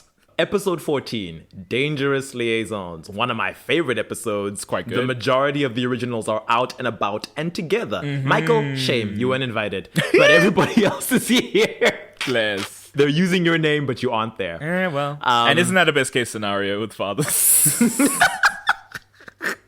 Not all fathers, not all men. Hey, my dad was great. This episode is the very first time that the original family is referred to as the Mikaelsons on screen. Elena gets a letter inviting her to an evening of fine wine and drinks and dancing from the Mikaelsons. Rebecca ambushes Elena while she's trying to drive home at night. She pretends to get hit by Elena's car, so then has to get up and be like, did I run over something? And she's like, oh, there's nothing there. Okay. Turns around. Suddenly there's Rebecca undagged. And she's like, drive much? It's just like, what? What does that mean? She's so ready to be a 21st century high school girl. I'm like, is this even how you spoke when you were in the 20s? It's giving she's doing what's that shoulder shimmy girl from Camp Rock. She's doing whatever Major Loser. Oh, she's doing tests. I love how you like the shoulder. That's all. I know the actress is Megan Martin, but truly from that movie, all I remember is, and I'm too cool to know you. That shoulder's iconic. The first time that movie came out, like, my friend was like, did you notice her shoulder? And I was like, what about it? He's like, it was just moving. It was an interesting sort of movement. It's a choice. And now I'm like, I can't unsee it. I'm like, oh, okay. Well, anyway, Rebecca, fully ready to kill Elena. Thankfully, Elijah intervenes and saves her. Rebecca wants to fight, but then Elijah is like, are you going to challenge me? And I'm like, oh, pulling rank? Older brother? Are you stronger than her? I would think you'd be evenly matched because you're not a hybrid, but okay. But even I was thinking, because you said, and it's a fair assumption because they don't really get into power scaling of the originals and whether Klaus is genuinely stronger than the others because he's a werewolf. That fight, the one fight we see them in, is when Elijah's fresh out of a daggering. So it's like, maybe that's it, and that's why he overpowered him in that fight. It's like not necessarily made definite that Klaus is stronger than them. Physically, at least. I always just assume because Klaus will often refer to himself in that way. And I know it could be because Klaus. he has more powers and he doesn't have as many weaknesses and he's an egomaniac. Right. But I'm just like, it would make sense that the originals being top of the food chain as the oldest and also original vampires, but then also they are all humans imbued with original vampire magic, whereas Klaus is a werewolf imbued with original vampire magic, and werewolves are stronger than humans. So I just assume that it would make sense for him to be marginally stronger than them, which is why he's able to often overpower them and then dagger them. But like I said, it's a marginal thing. It's never like he's truly trumping them, which is why he always needs to pull out the dagger in order to win. It's his one trump move, you know? It's like, I have the werewolf bite, I have the dagger, and you can't kill me, which is why I will always win a fight. And I'm like, yeah, it's a pretty good toolbox to have, I suppose. Rebecca tells Elijah and Elena that they're both pathetic. And then she leaves. Bless. And then Elijah fills Elena in on what's been going on with his family. Esther has taken charge of the originals, and she says she wants them all to live in peace in this town. Because she's been out for 5 minutes and already the sickness of Mystic Falls has entered her. It has her. She stepped out. Well, I mean, she's been watching from the other side for a bit, as we find out. So she was actually eyeing the real estate long before Klaus decided to move in. Listen, they have similar tastes. She's been here for a while. The Mikaelsons have their house party. Everybody who's anybody gets an invite. At the Mikaelson Manor, we get a lovely scene of family dynamics and drama. This is earlier on in the day before the party. I love it. This is when they're doing the fitting? Yeah. Cole is trying on clothes for the party. Rebecca is like sitting moodily on the sofa nearby. And Cole is like, tell me how handsome I look, baby sister. And Rebecca looks at her nails and she's like, oh, Cole, you know I can't be compelled. Finn smirks. Then Klaus comes storming in, having heard about Rebecca's early attempt on Elena's life. And Rebecca is jolly like, here we go. They're all sick of his shit. They've been here one day and they're all sick of it. And Klaus is like, what's wrong with you? You want another dagger in your heart? Is that what you want? And then Cole says, again with the dagger threats, don't you have any other tricks? And Klaus is like, go back to staring at yourself. And then Cole says, and who are you, my father? And then Klaus steps up to him and is like, no, but you're in my house. So then Cole is like, okay, maybe we should go outside. He said, catch me outside. How about that? They stare each other down, and Esther has to come in and be like, enough. Klaus, come here. I want to speak to you in private. Klaus then whines to his mommy that Rebecca has barely been back a day, and she's already trying to break his favorite toy, Elena. Esther reminds Klaus that he put daggers in his siblings' bodies and left them to rot for decades at a time. And she's like, do you expect them to kiss your feet just because you've reunited them now? Thank you. Esther with one line being like, girl, what is this? Her wording is so generous because Klaus did not reunite them. They were only daggered because they were with him in the first place. Elijah has reunited them, frankly, so... Yes, he didn't even undagger them. Damon and Elijah did that. Like... So then Klaus is like, oh, is it a crime to want my family to be as we were? And I'm like, I don't know what you mean, Klaus, because y'all were never functional. Don't lie to yourself. And then Esther just says, you just need to give them time. I have had 1,000 years on the other side to be angry and heal. And Klaus is like, I just don't understand how you could forgive me after I killed you. And Esther's like, oh, Klaus, it's been my dream to see my family reunited. Forgiveness is not a chore. And then she asks Klaus, anyway, who are you bringing to the ball? And Klaus is like, ugh, mom, your lame party. You're lucky I'm even going. And then Esther, so unsubtle, basically looking into camera, is like, I wish you'd reconsider because it's going to be a magical evening. She all but winks at the audience. I love the double entendre dialogue, always. So, I guess, thanks to Esther, Klaus sends Caroline an invitation to the Mikaelson ball. It comes with this beautiful blue dress and a request to save him a dance. Caroline is like, ew. That's her reaction. She sees the stuff and is like, ugh, and doesn't want the stuff. But she is going to go to the party, I guess. Caroline and Elena chit-chat in the Mystic Grill when Rebecca comes in and says, careful, Caroline. It's all fun and games until she stabs you in the back. It's her only thing the rest of the season. Rebecca is bitter. She's at Elena for daggering her, and she will never get over this for the remainder of her time on the show. Never. This hatchet will never be buried. And you know what? There's something to be said about, like, because, okay, Elena daggered her. Fine, I understand you're 1,000 years old, this 17-year-old girl stepped up to you and she should die. Fair enough. Rebecca was daggered for like a couple weeks at most. And most of that was because Klaus didn't undagger her. There is, I think, a displacement here from a person she can't make suffer for how long and how often she is daggered to someone she can make suffer for a single instance of that. Because if you're that mad about this one instance, Klaus having done it repeatedly over the course of your life is not getting this much smoke. So...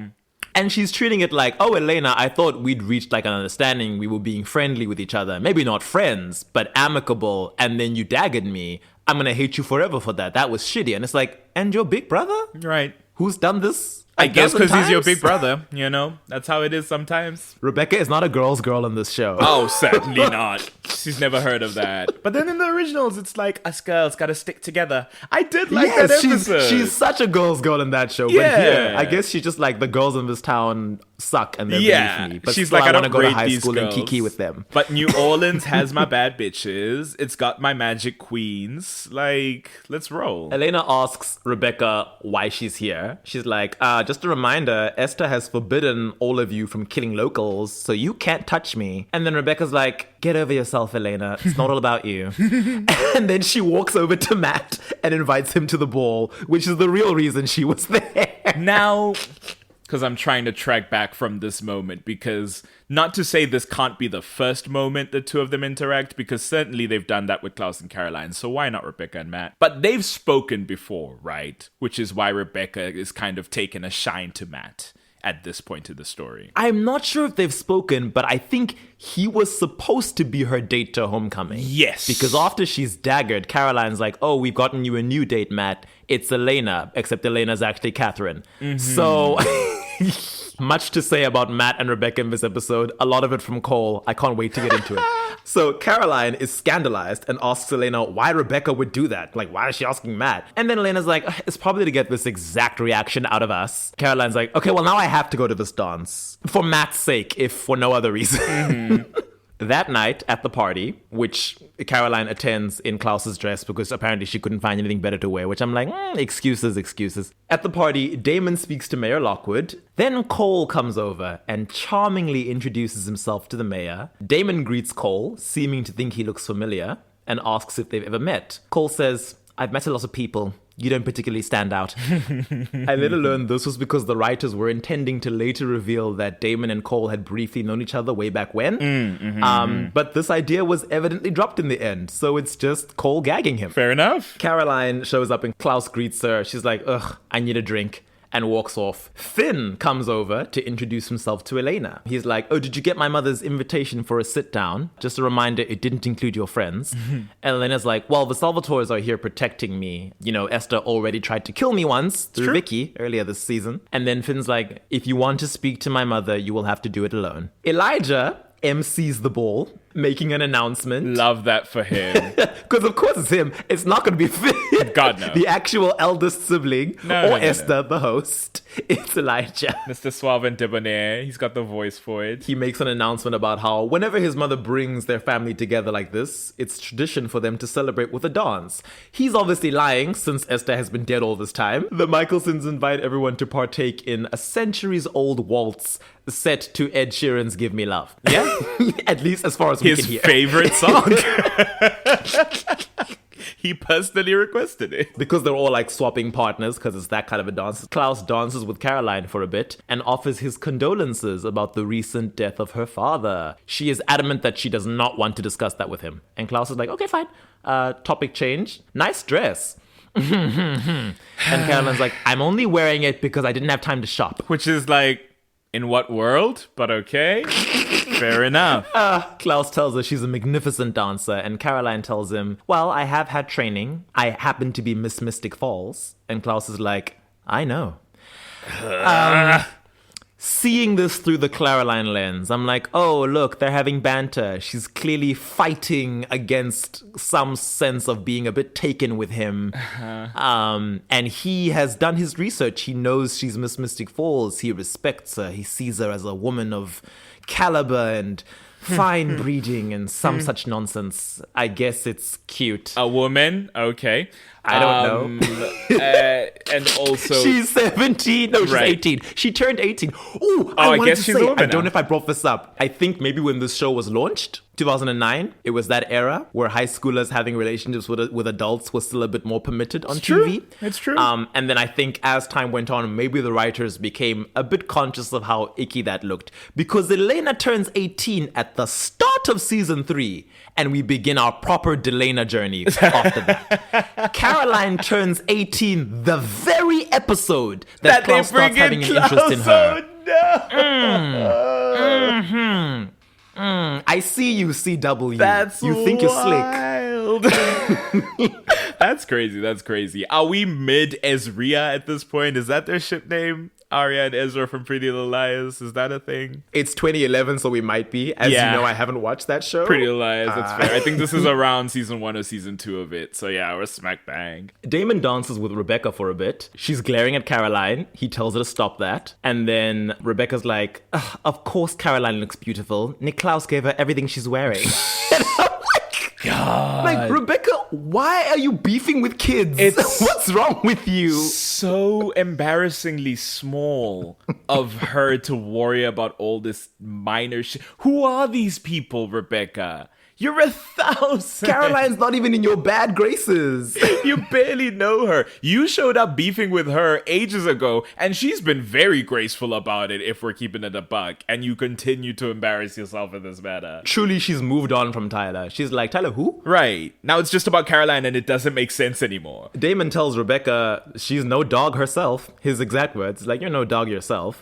Rebecca's like, are you trying to compliment me? Damon's like, no, you tried to kill Elena last night. You don't get compliments. Cole comes to find Rebecca a little bit later, and she's alone, and he's like, where's your date? And she sulkily tells Cole that Matt is flirting with his ex. Caroline is just talking to Matt. I don't know why she's extrapolating so much from that. I mean, that's what she's Insecure. gonna do. Right. She is incredibly insecure. But also, I'm like, when did she learn the dating history of the Mystic Falls gang? Because Like, she's into Matt now, so she must, I guess, similar to Klaus, who looked up school records, she compelled a few high schoolers to hear the gossip, you know? she's the one singing What Did I Miss? Yeah? Cole then tells Rebecca that she's changed because she's now settling for mortals, which is the first sign of weakness. We will later learn that falling for mortals is not a new thing for Rebecca. And to be fair, once upon a time, the only other immortals she knew were all members of her own family. So, Which is yeah, like, leave her alone, Cole. What options does she have? Let's be clear. Rebecca tells Cole that she isn't settling for Matt, but that she actually brought him here to kill him. Rebecca explains that Matt's death would hurt Elena. And I'm like, okay, so that's what this is about, apparently. Yeah. You claim. But then she says, I've already gotten in trouble for breaking mommy's rules once today, so now I need Cole to do the deed for me. So she's like, help your baby sister out? And Cole is like, and spit right in the face of mother's authority? Tee-hee, sounds like fun, let's do it. Exactly. It's like Cole, who has no compunctions about rule breaking or violence, is like, oh, a gift. Elena, meanwhile, goes to speak to Esther, but not before Elijah intercepts her chat. Elijah finds it a little suspicious that Esther is able to just forgive Klaus after all he's done. So he asks Elena to tell him what Esther says in their little meeting. Finn stands watch outside the door while the ladies chat, and Esther links the original siblings together so that if one dies, they all die. Klaus continues to flirt with Caroline. Now they're outside by some horses. All right. He outright says, I fancy you because you're beautiful and strong and full of light. And I'm like, okay. I guess what the Caroline shippers heard was, I'm a broken, evil man, but you make me want to be good. You can fix me. Okay. And there's nothing people who watch CW teen dramas love more than a broken, evil man telling a girl that she can fix him. Fair. Caroline is like, I'm spoken for with Tyler. And Klaus is like, oh, I thought you ended things. And Caroline's like, well, yes, because of you and your creepy sire bond. Mm-hmm. And then Klaus says, so you're not spoken for. Insane. Jump off a bridge and die. I guess this is supposed to be a cute little flirtation thing. You know, it's still the whole, she's playing hard to get. He's super into it. He's teasing her and not taking her insults and rejection seriously because he knows deep down she wants him. You know, the ice hasn't melted yet. It's not because right. he's evil Her and has been frigid terrorizing her and her exterior friends. needs to crack a bit, and then she'll see reason. It's like, oh, okay. Klaus then asks Caroline if she likes horses, and then says some nonsense about how much she likes horses because they're the opposite of people. Loyal. Reindeer are better than people. Let's break it down. Klaus says, I like horses because they're the opposite of people. They're loyal. And I'm like, you would measure loyalty that way. This animal By a who is horse that beholden you to need you, to break into submission. you break it in, you own it. It does what you say. When it stops being of use to you, you send it to the glue factory. It is property. You can bond with it the way that someone bonds with a pet, but ultimately you are superior in the relationship, and you always will be. That's true. He then tells Caroline that the closest Mikael ever came to killing him was when he slaughtered his favorite horse. In the spin-off, we will see the episode that this happens. We won't see the horse, but we'll hear it mentioned. The horse's name was Theo. Caroline then asks Klaus if he ever just considered sitting down and talking with his dad. Klaus is like, girl. You met him? In this instance, I'm like, Caroline, crazy of you to say that. Yeah. Yeah. I don't know anything that's going on in this, Farida, because it's like, for him to speak to her about Mikael, and it's like, does she know really who Mikael was? She wasn't involved in that plan, but okay. And then she's just opening up about his trauma so that we can see how vulnerable he is with and his then he crush. tells her about this 10th century Viking who was wildly abusive to him, and she's like, have you considered having a chat? And it's like, okay. And he's like, well, no, my relationship with Mikael was a little more complex than you and your conversion therapy advocate of a father. Caroline concedes, but she does say that she let her dad go with no regrets. And then she says, and to answer your question, yes, I like horses, but I also like people, and they actually like me, so I'm gonna go inside. And then she leaves. This is a somewhat irritating pattern that will continue with this Caroline courtship with a K, so you can see how evil it is. Oh boy. It's that we will have these tender moments where, you know, Candace Akela must now perform as someone who's being affected by Klaus's flirting. But then the disclaimer at the end is that she'll suddenly snap back to reality and be like, ew, but Klaus, and walk away. And you. it's like, And it's like, Okay. no, you can't have this cake and eat it too. Right. That's not fair. So Cole pulls Rebecca aside and literally says, I'm itching to kill something. What are we waiting for? And Rebecca's like, calm down, bro. I was just chatting to the mayor for a bit, but we can go kill Matt now. Just give me 15 minutes to lure him outside. And then Cole is like, why would we commit murder outside when we can do it here in front of everyone and make a big spectacle of it? And Rebecca's like, dude, don't be stupid. Like, I'm doing this to hurt Elena. I have no interest in causing a scene. Mother would be very cross if we spoiled her party by traumatizing the guests. So she leads Matt outside.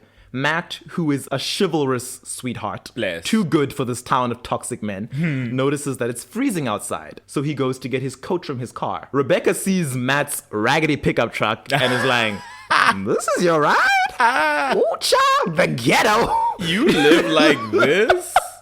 Oh no. Matt picks up on her side eye and is like, hey, I haven't had mind control powers, super strength, and centuries of life to get whatever I wanted. Don't judge. And clock it, because all of y'all with generational wealth that you built for yourselves prior generations ago. It's like, I wish. He puts his cloak around Rebecca's shoulders and she's like, oh, the coat was for me? She was like, I don't get cold because I I'm have a vampire. Wait, are you being nice to me? Oh, gee. You showed the slightest bit of courtesy and selflessness. I kind of dig you now. Barest minimum of being a partner at a dance and going, hey, take my very large coat that I'm expected to wear as a man and that you're not expected to wear as a woman so you can keep warm. I'm in love with you now, I think. She's like, yeah, no, I don't want Cole to kill you after all. Let's go At the back very inside least. before he bites out your heart or something. Right. And Right. Cole is watching from the shadows and he sees Bex get cold feet and lead Matt to safety and he's like, Back inside, Elijah's like, hey, Elena, what's the tea? What did my mom say? Elena lies that Esther just wanted to apologize. And Elijah's like, so she's really forgiven Klaus then? And Elena's like, sure. Before Elijah can say anything, Esther makes her toast.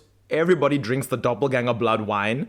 I noticed that Elijah clinks his glass with Elena's and waits until she's sipped her drink before he does. Yes, so he does. already didn't trust her.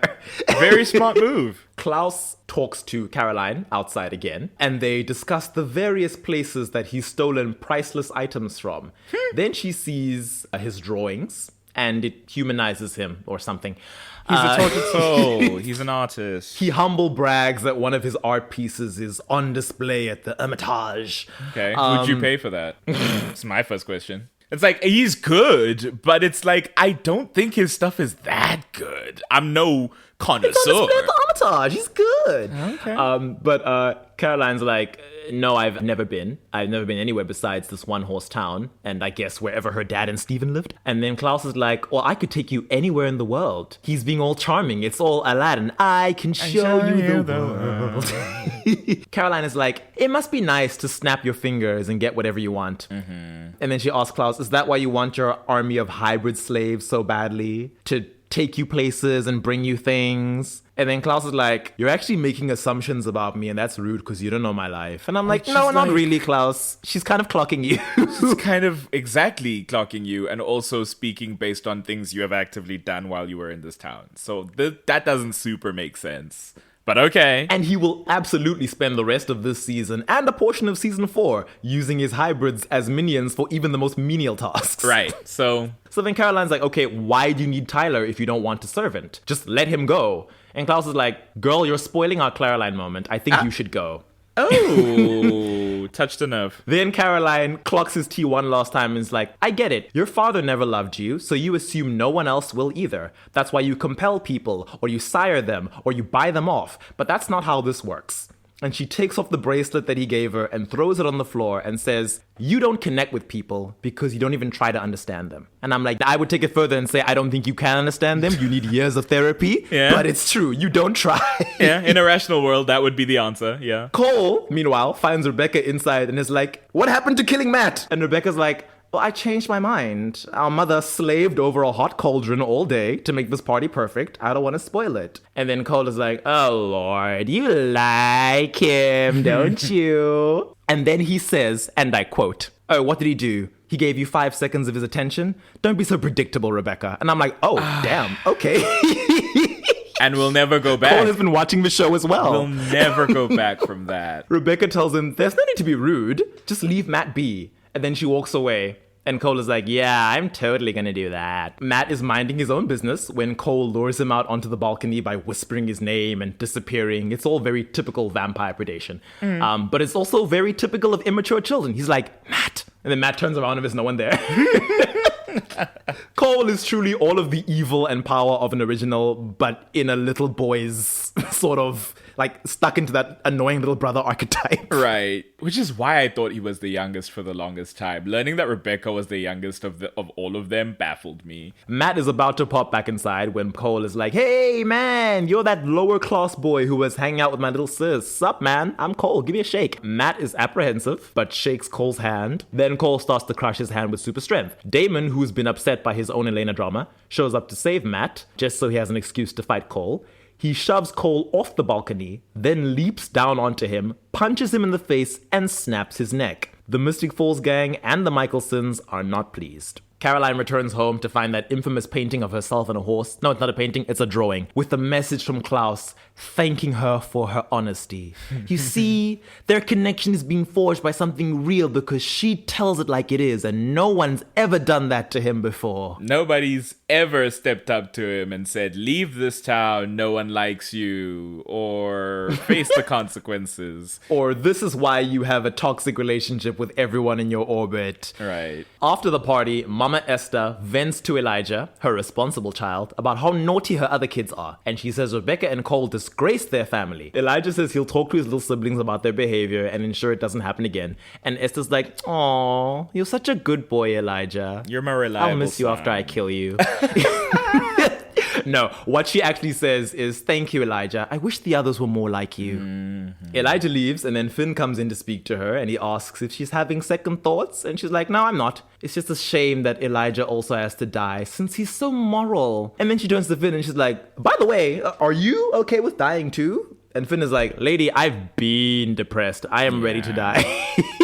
Of the originals, he's the one who's least enamored by or enjoying at all the experience of being a vampire. And there's a sense that he has a moral opposition to vampirism, but it's not super clear because Finn doesn't get... Honestly, of the 5 of them, Finn gets paid dirt because he's staggered the longest and he dies the soonest. Yeah. So it's not super clear why that is. We don't get much of a view into his psyche beyond what it seems to be a statement that he's parroting from his mother. So you maybe start to get the sense, okay, is she influencing him? But it's like they've not been back that long.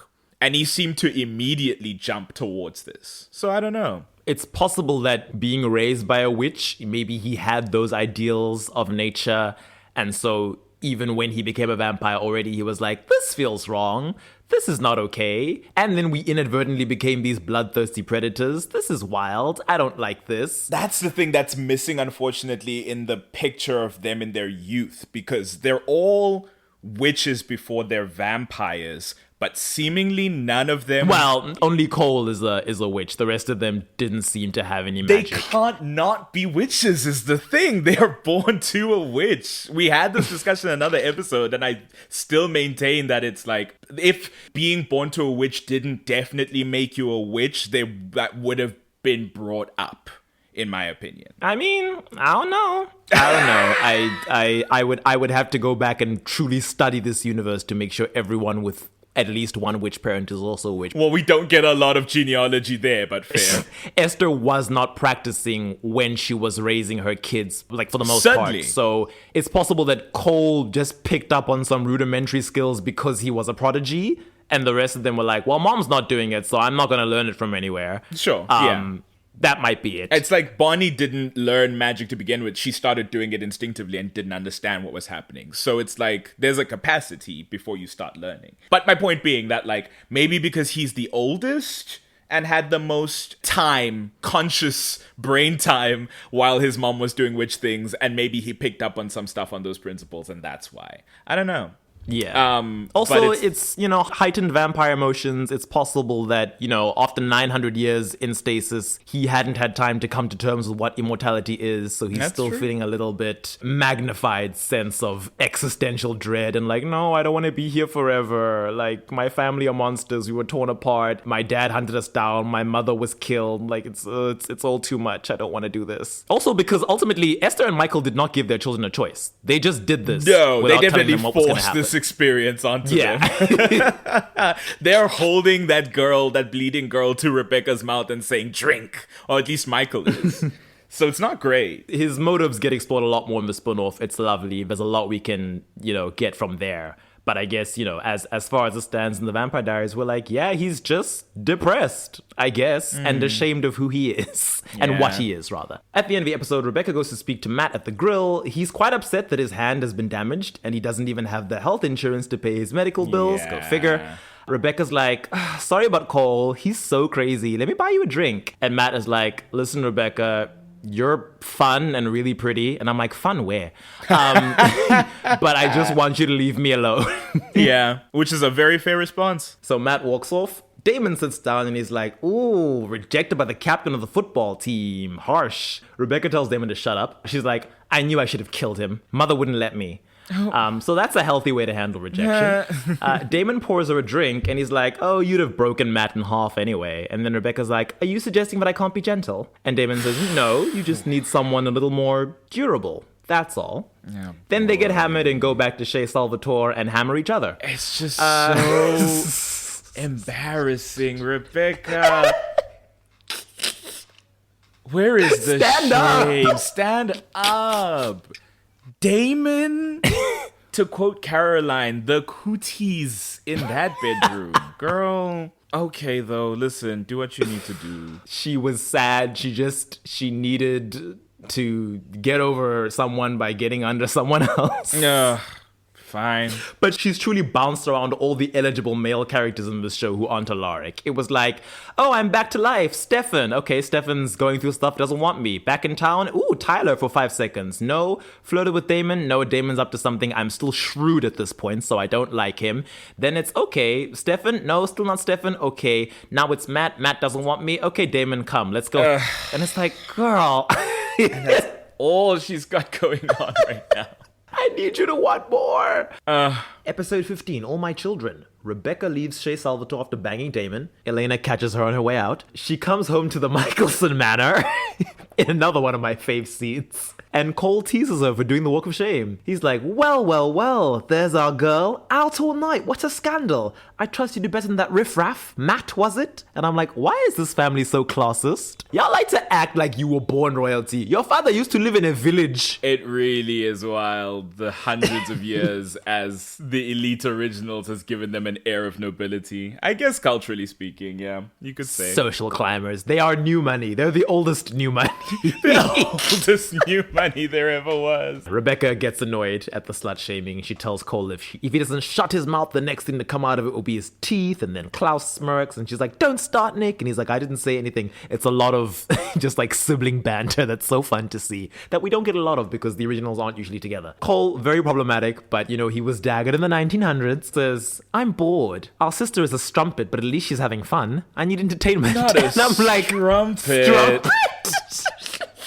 I was about to say that, like, there's our girl is such a British phrase, and then strumpet from ye old Shakespeare times. You know, okay, damn. Klaus is like, okay, Cole, if you're bored, you know, go have at it. This one-horse town weirdly has a lot of events, most of them at the grill. Cole is like, it's no fun to go alone. Join me, Nick, please. It's the least you could do after sticking a dagger in my heart. And then Klaus acquiesces and he's like, okay, fine, whatever. As they leave, Rebecca's like, yes, please go. This house has enough men rolling around in it. And then Cole is like, just like you, Becca. So she throws a shoe at him.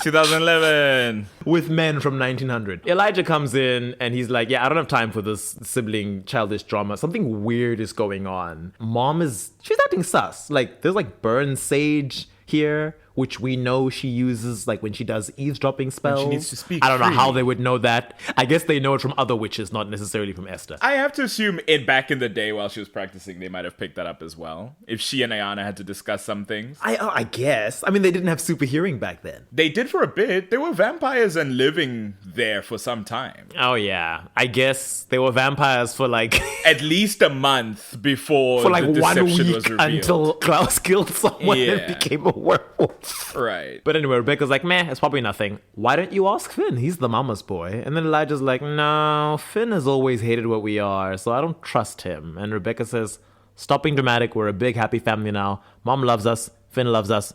Everything's fine. That's when Elijah takes Elena into the woods and she very quickly folds and reveals that, yeah, I lied to you last night. Esther wants to kill you. Yeah, her heart simply wasn't in it. She gets kidnapped and trapped in the caves with Rebecca as her willing bodyguard, who's like, I've been told to keep you from running. And if you do try, then I get to kill you. Elijah goes to Shea Salvatore to tell the Salvatore bros that they have to help him stop his mother or Elena's life is forfeit. Rebecca just spends most of this episode being catty with Elena in the caves. It's very fun. She makes a hostage video.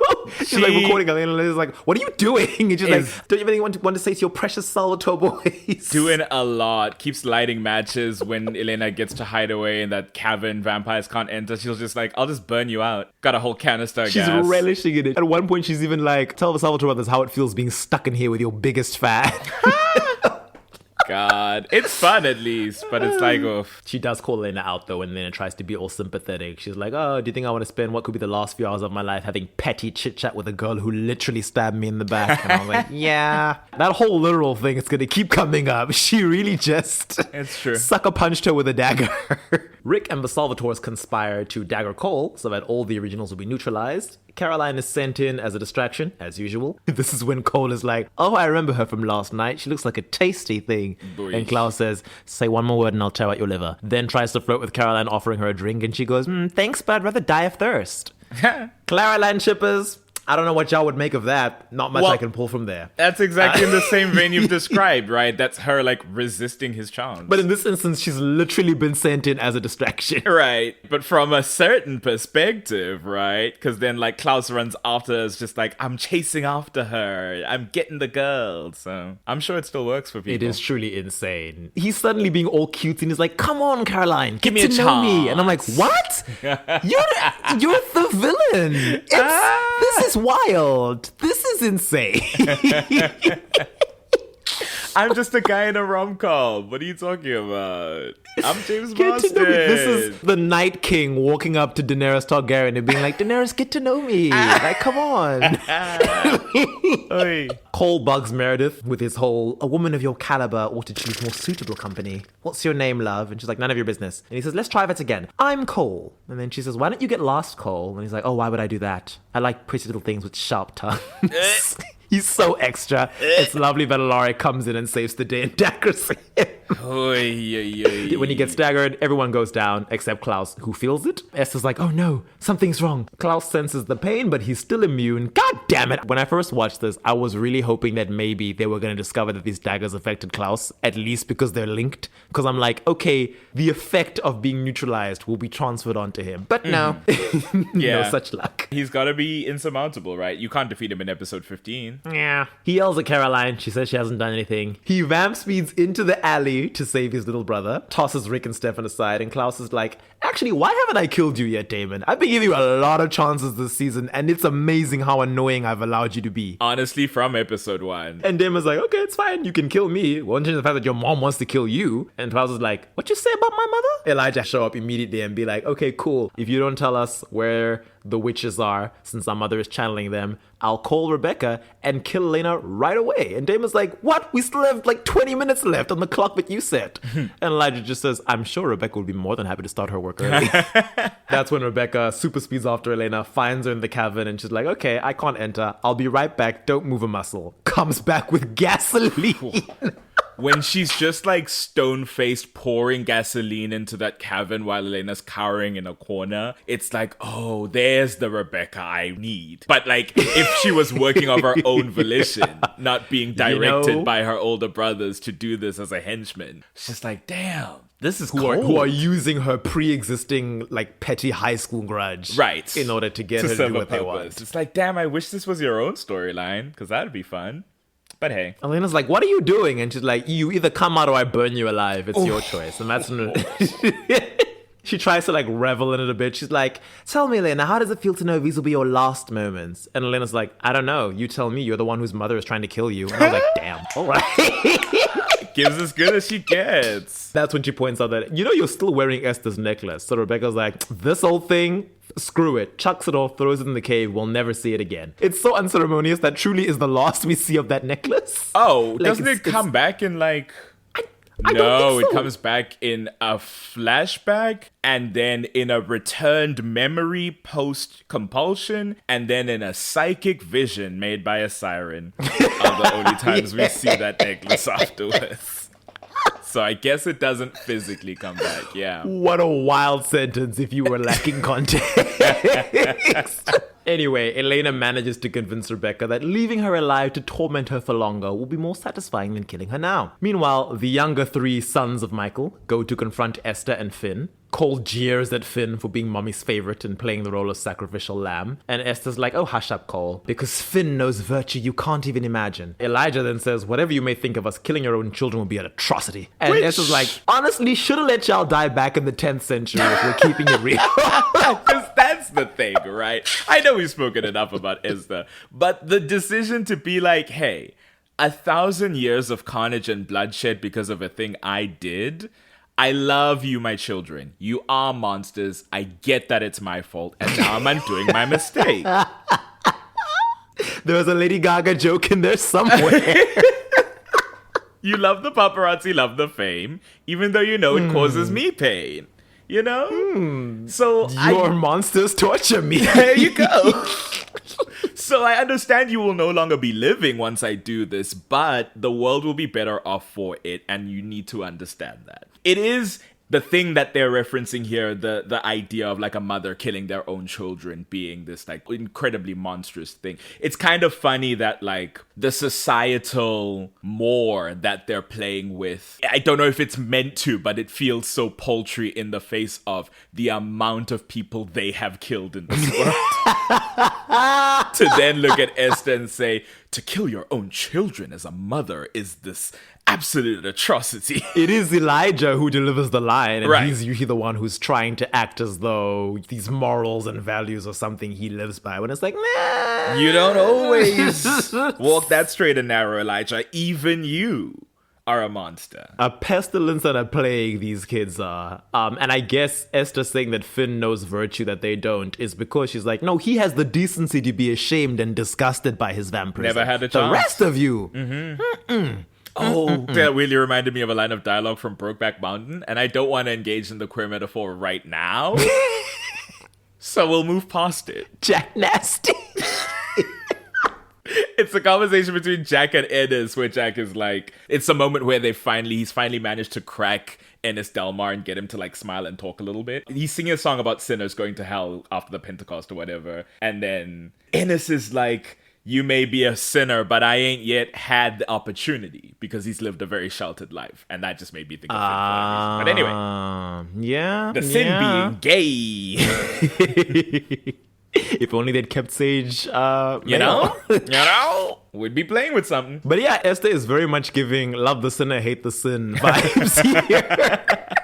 She's like, I love you all, but I can't abide by the things you do. Klaus doesn't like other people doing grand speeches. So he says, end this now, mother, or I'll send you back to hell. And Esther's like, nah, bitch, die. Real. Damon kills and turns Abby. So that saps Esther of the Bennett bloodline's power that she was somewhat problematically appropriating. Oh yeah. My sisters. Which sisters, babe? Esther flees with Finn, who vamp speeds her away. Cole decides this town is boring, and he dips as well. Elijah feels very ashamed of being a villain for the day, and he bows out as well, but not before apologizing to Rebecca for using her as a weapon in his Yeah, war. which I like. Yeah. He's like recognizing the peril you faced at our brother's hands, and then today I decided to use you the way he throws you around. And that's wild. I've fallen so far. And then he leaves that letter for Elena, where he says a similar thing. I like that during his conversation with Rebecca, Rebecca's like, no, it ain't no thing. Like, whatever it takes to stay alive, we deserve to live because we're better than them. And I assume by them, she means the Mystic Falls gang, or maybe everyone on Earth. Yeah. And I'm like, the superiority complex that this family has. And you said it last session when you were like, she disdains Klaus for being an elitist in the 20s. And it's like, oh, seems like you've conformed to that mindset, Miss Ma'am. Okay. Elijah then contradicts what Rebecca said to Mikael in Homecoming somewhat, where Rebecca said that you destroyed our family, we weren't born monsters, you turned us into monsters when you made us vampires. Elijah says to her, yes, our mother made us vampires, but she didn't make us monsters. We did that to ourselves. That's So interesting. I'm like, okay, contrasting opinions. Yeah. It was interesting to see because Elijah is, in large part, the best of the originals when it comes to Asterisk, working with the asterisk. protagonists. Oh, yes. Sorry, I should have waited for the Yeah, when qualifier. like from the protagonist's point of view, he's like the best of them. So it was interesting to see the story have to deal with him being like, yeah, my airs of virtue and stuff disappear when I feel like it's necessary for me to kill, maim, and torment. And I'm like, yes, as early as season 1, you killed Slater when you didn't need to. That's true. Slater was just chilling. You barely batted an eyelid when the Martins died. Right. Murdered all the vampires you wanted to keep, like when you were trying to keep Elena's existence a secret. You killed Trevor. And it's like, shame, Trevor, who you knew had been manipulated by Catherine, much like you were. I was like, yeah. You can be a little two-faced. Oh, yeah. But it's nice to be in this moment of like, damn, how far I've fallen. I've fallen short of my own opinions of myself. And how can I moralize over other people if my image isn't squeaky clean? It's time to clean up. I can't be in a situation where I can't sneer down at people anymore. Listen, that's my favorite thing to do. And it's interesting that he does that after speaking to his newly resurrected mother, who says to him when she's dissing her kids, she's like, even you, Elijah, with your supposed nobility, you're no better. That Like, hits him. His face shifts a bit when she says that. I'm like, oh, you know she got you, babe. You know only like a mother can. Oh, we forgot to mention Elijah's new haircut after being undagged. Oh, yes. Thank goodness. His best look. Again, the other look is fine. It's just, this is an improvement. I'm a Is big this fan nice of the like shortcut. short sides, slightly upswelling. Maybe because it's a Stefan haircut. I don't know. He is the Stefan to Klaus's Damon. Precisely. In the final scene, Rebecca returns to Klaus, and he's like, oh, I thought you'd be gone by now like the rest of our family. And Rebecca's like, I did hate you when I learned that you killed our mother, but after 1,000 years, I realized you're the only one who never abandoned me. And I'm like, well...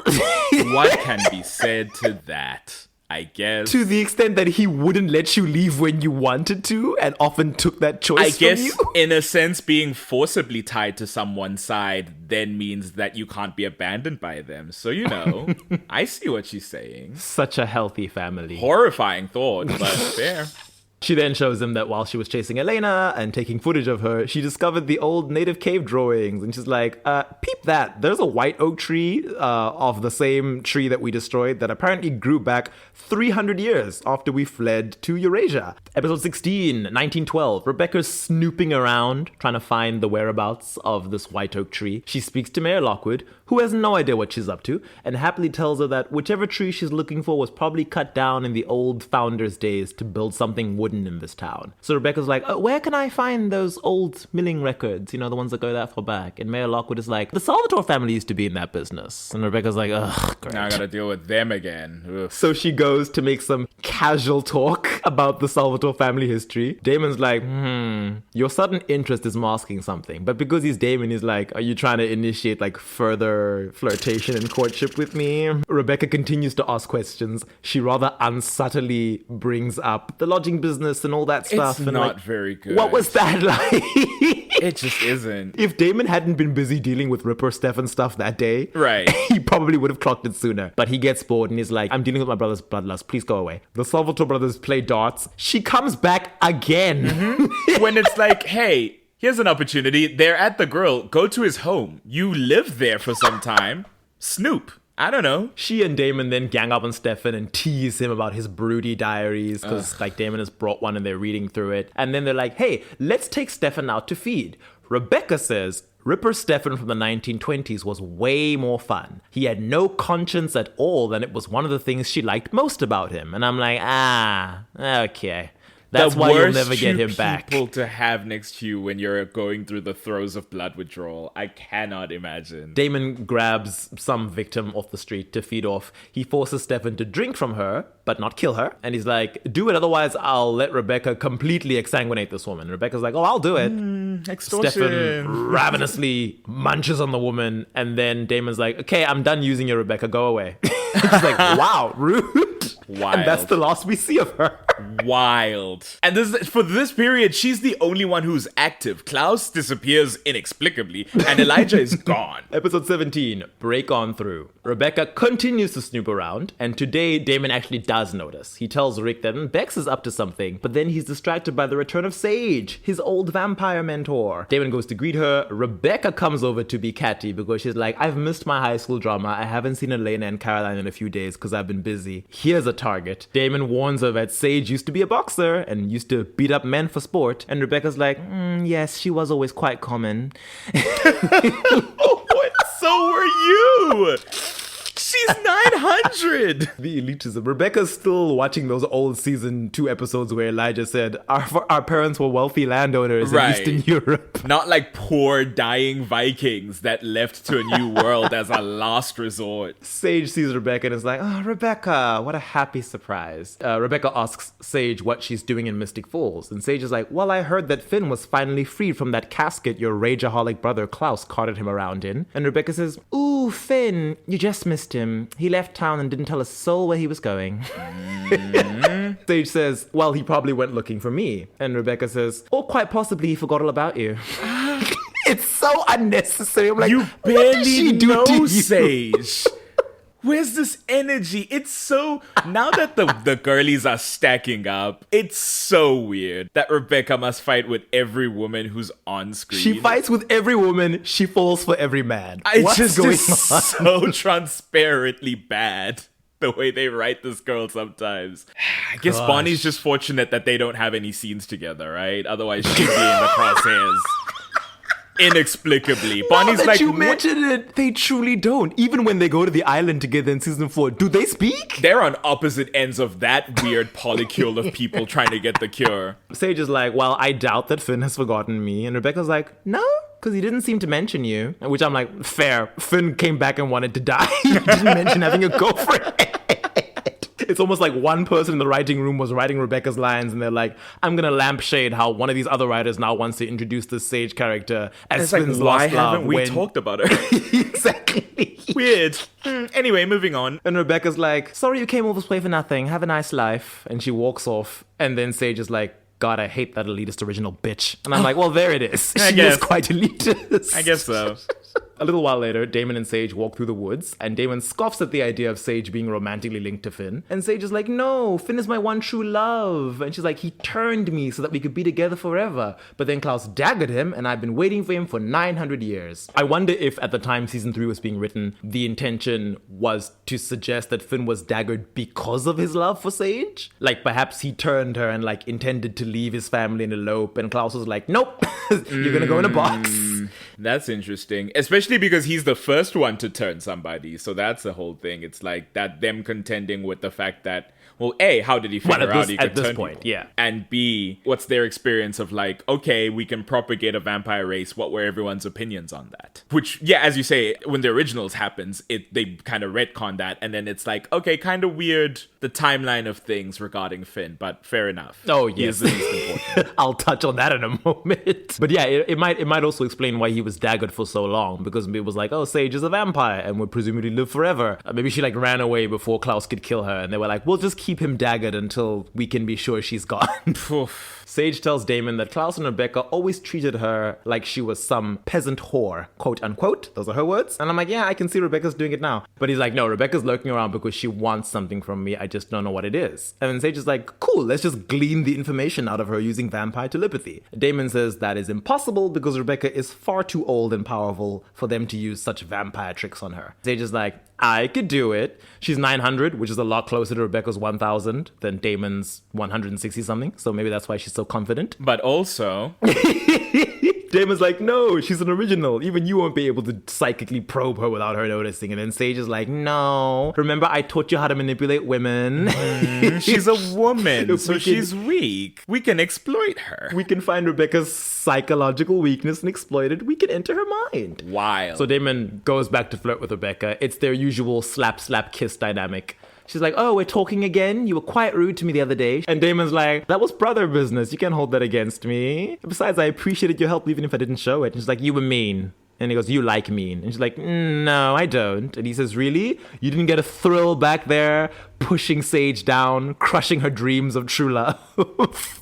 And then Rebecca says, maybe a little. And I'm like, oh, okay. So you really do just hate other girls. Boy. Shame. I've been talking a big game about how Klaus gets a slight PR remix when he goes over. So does Rebecca, a little bit. Here's the thing I'm perfectly fine with, and in fact prefer the remix for Rebecca, because it's like, this shit is crazy. All of this, the convalescing energies of just like, to call a spade, misogyny in the writing of just like, she fights with every woman because she just can't stand to be in competition with them. And she doesn't throw, well, she does. She throws herself at every man. And she just falls to their affections and is just burned because she just can't handle it. It's just like, what are we doing here? She's always at the mercy of her older and more powerful and smarter and more well-adjusted brothers. It's just like, at least in the originals, they're like, okay, let's fix all this shit because it's nonsense and we need her to be a character. Yeah. So I'll take it. And also, they stop playing into the, oh, she's frozen at high school age thing once we get to the spin-off. It's more like, no, she was frozen as a young woman. Right. She lived life as a young woman. Let's treat her with that kind of respect. Because there's an infantilization of Rebecca consistently in the Vampire Diaries, and it goes over into season 4, where it's like, guys, really? Even still? This doesn't make sense. And even Cole will sometimes infantilize, and it's like, Cole, he's the biggest child of them all. What are we talking about?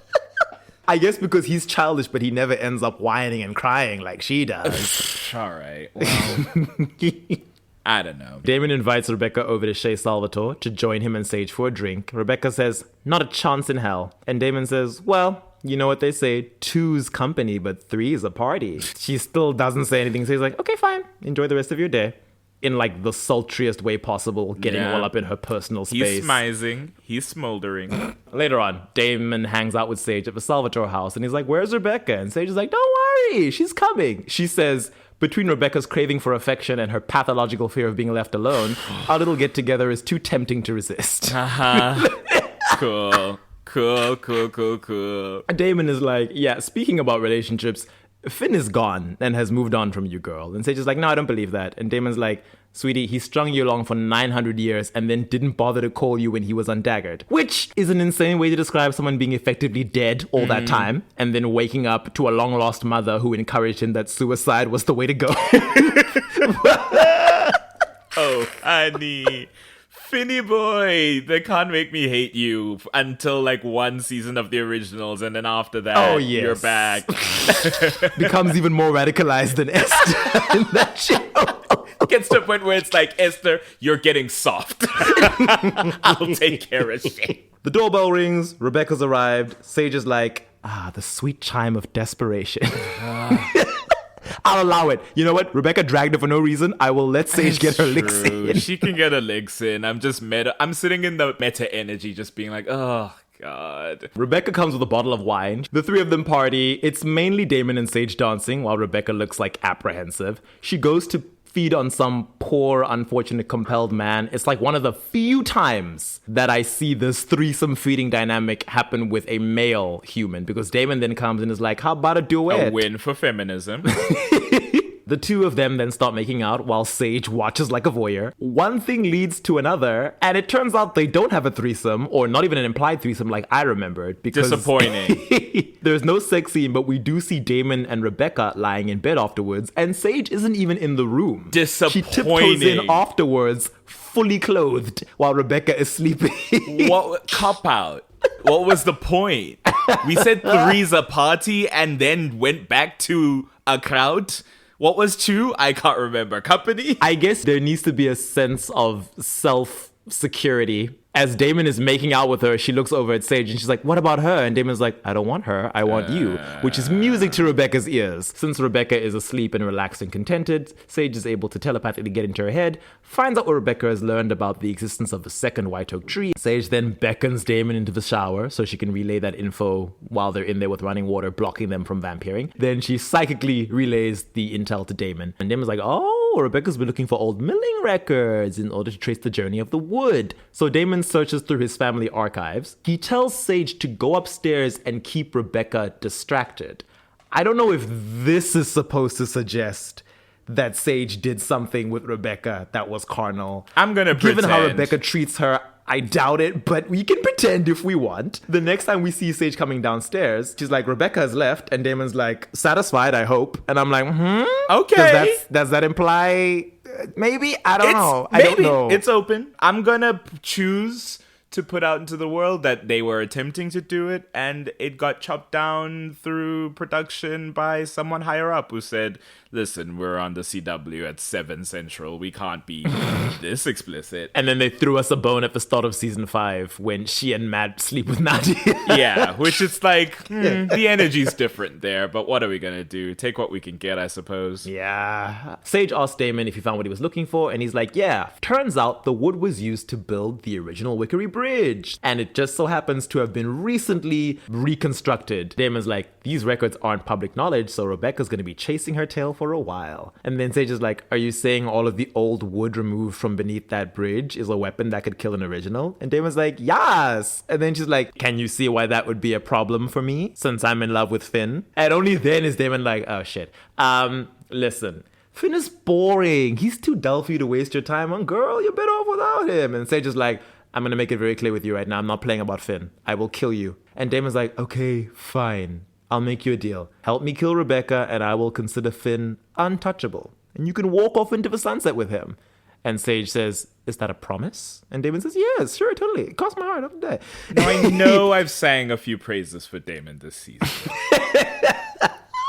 This is maybe one of the dumbest things he's ever done. But we've discussed that in the Damon episode, so feel free. We have. Anyway, Damon is lying and Sage isn't an idiot, so when Right. he comes back downstairs, he finds Sage is left without him. He races to Wickery Bridge, but as he drives up, he sees that Rebecca has already built a massive bonfire out of all the remaining white oak wood. And Rebecca's like, your grand plans always seem to get ruined, don't they? Sorry to disappoint you. Again. She didn't say go up in flames? Damn, fair enough.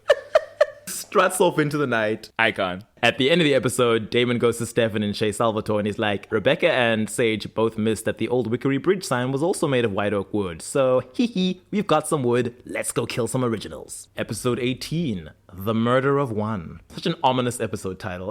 It's probably referencing something. At Alaric's place, Rick, Stefan, and Damon cut and whittle the wood from the Wickery Bridge sign into stakes, which they can use to kill the Mikaelson siblings. They are able to make 12. There is a Counting Crows song called A Murder of One. Oh, murder like crows, like counting crows. That's fun. Klaus finds Finn somewhere. He's walking the streets of some town that I assume is not Mystic Falls because Finn and Esther deuced out of that place. Klaus sidles up to Finn and greets him smirking, and Finn rolls his eyes and is like, hello, Niklaus, I have nothing to say to you. Oh. And Klaus tells Finn, well, I'm not here to chat, but I will ask you one time, where's our mother? And Finn's like, Esther has gone to find another way to end our abominable lives, and that when she does, I will readily offer myself up as a sacrifice all over again. Klaus is like, well, actually, it's fortunate I found you. And Finn is like, I have no wish to help you, Niklaus. I need to see you dead. Which, and Klaus is like, fair. right, well, that's the thing, you see. You won't be able to see me dead because if I die, then you die. So, wish unfulfilled, I'm afraid. Finn is not in the mood. He's never in the mood. He's like, I oh, go wouldn't bother be someone in else with the your mood. hollow charms, Niklaus. I think I said it before, because I always thought Finn was the middle child, because Elijah gave oldest child vibes. And I was just like, I so understand the energy of Finn, just like, ever forgotten, seen as the wet blanket. It's like he was daggered for 900 years and nobody undaggered him. And now that he's back, Klaus is running the show and everybody's dancing around him and not a single person has shown him the affection or the condolences or the like. Nobody's standing on his side being like, yeah, that was kind of messed up. What happened to you? I'm sorry. None of that. I'd be pissed too. I'd be trying to end your lives too. He's so over it. And again, that's something that they do dig into a little bit in the spin-off series. Thank goodness for that series, because truly there was so much to unpack with this family and their history. Klaus tells Finn that he needs him to accompany him back to Mystic Falls because he has a witch there who can unlink them. Finn is like, I don't want to be unlinked. And then Klaus is like, you will come back with me or I will put you back in that coffin in which you rotted for 900 years. Finn, to his credit, calls Klaus's bluff, however, and he reminds him that as the originals are linked, if one of them is daggered, it will affect all of them. You may not feel the effects of a dagger, but you'd lose your precious Rebecca. I guess Finn knows that Bex has always been Klaus's fave, which Yeah. makes sense. Divas like Klaus often get on with their sisters, the easiest of all their siblings. Finn, the aggrieved straight man. We know the hets have suffered. I understand. You know, he has real pain too. Wildly, Klaus coldly says, wouldn't be the first time. Which is like, I'll dagger Rebecca? Okay, I've been doing that. What's one more time? She'll get over it. Finn then tries to vamp speed away, but Rebecca herself shows up and intercepts him in an alleyway. And she's like, don't make this any worse than it has to be. Which means she heard that. She did! Rebecca, stand up! Finn is appalled that Rebecca's working with Klaus. He's like, you're siding with him? Rebecca, he stored us in boxes. Right. Which I'm like, yeah, Yeah. it's crazy. If anyone should be allied, it's you and Finn, Rebecca. Him being daggered the longest and you being daggered at the highest frequency. Why? Why is this what you're choosing? The answer she gives is, at least he's not trying to make us extinct. So I guess she's like, I don't want to die, so I'm willing to do whatever that takes, because you want to kill us. Babes, So, as we will learn in this scene, if you gave him a single reason to want to live, I think y'all would be good.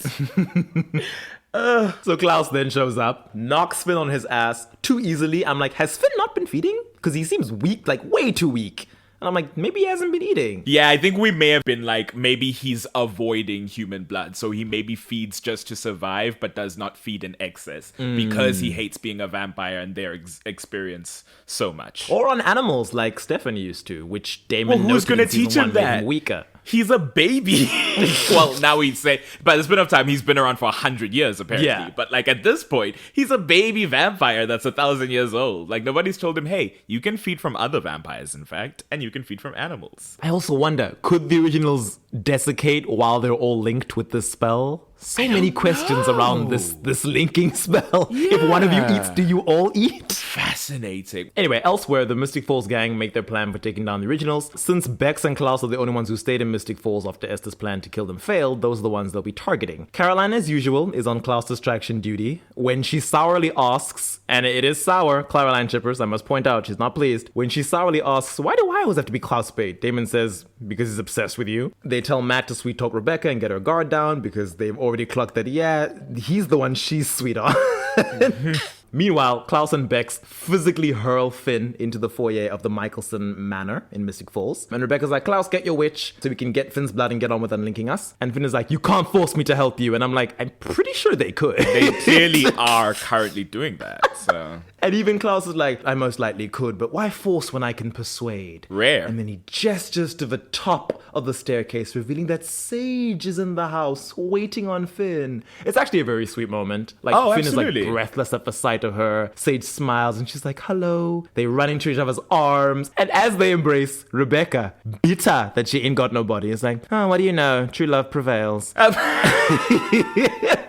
Come on now. Let him have something. 900 years. That's 10 times the amount of time you were just Dagger. Even Klaus is like, easier than torturing him. And then there's a text from Cole saying, let me know when I'm needed. And Klaus texts back, I will. Rebecca's then like, well, I've got my own errands to run. So what do you need from me? And Klaus is like, oh, just your blood. And where are you going, by the way? And she's like, oh no, I haven't finished business with Damon Salvatore. Ask Sage what he did to me. And then you'll understand why retribution is in order. And I'm like, I wouldn't be bringing Klaus into this. He'll just slut shame you again, Rebecca. You know, but it's sure. like, just isolate yourself from the rest of the story and then maybe we can make sense of this. To that end, Rebecca goes to Chez Salvatore and kidnaps Damon. Elsewhere, Elena's still trying to call Bonnie, hasn't seen or heard from her all day. Matt says, is it weird that Klaus's brother is walking through the town square? And Elena's like, oh my gosh, it's Finn, and he's with a lady friend. Caroline does your favorite move of tucking her hair behind her ear, and she can hear Finn and Sage talking. Their conversation is interesting and canonically confusing. Yeah.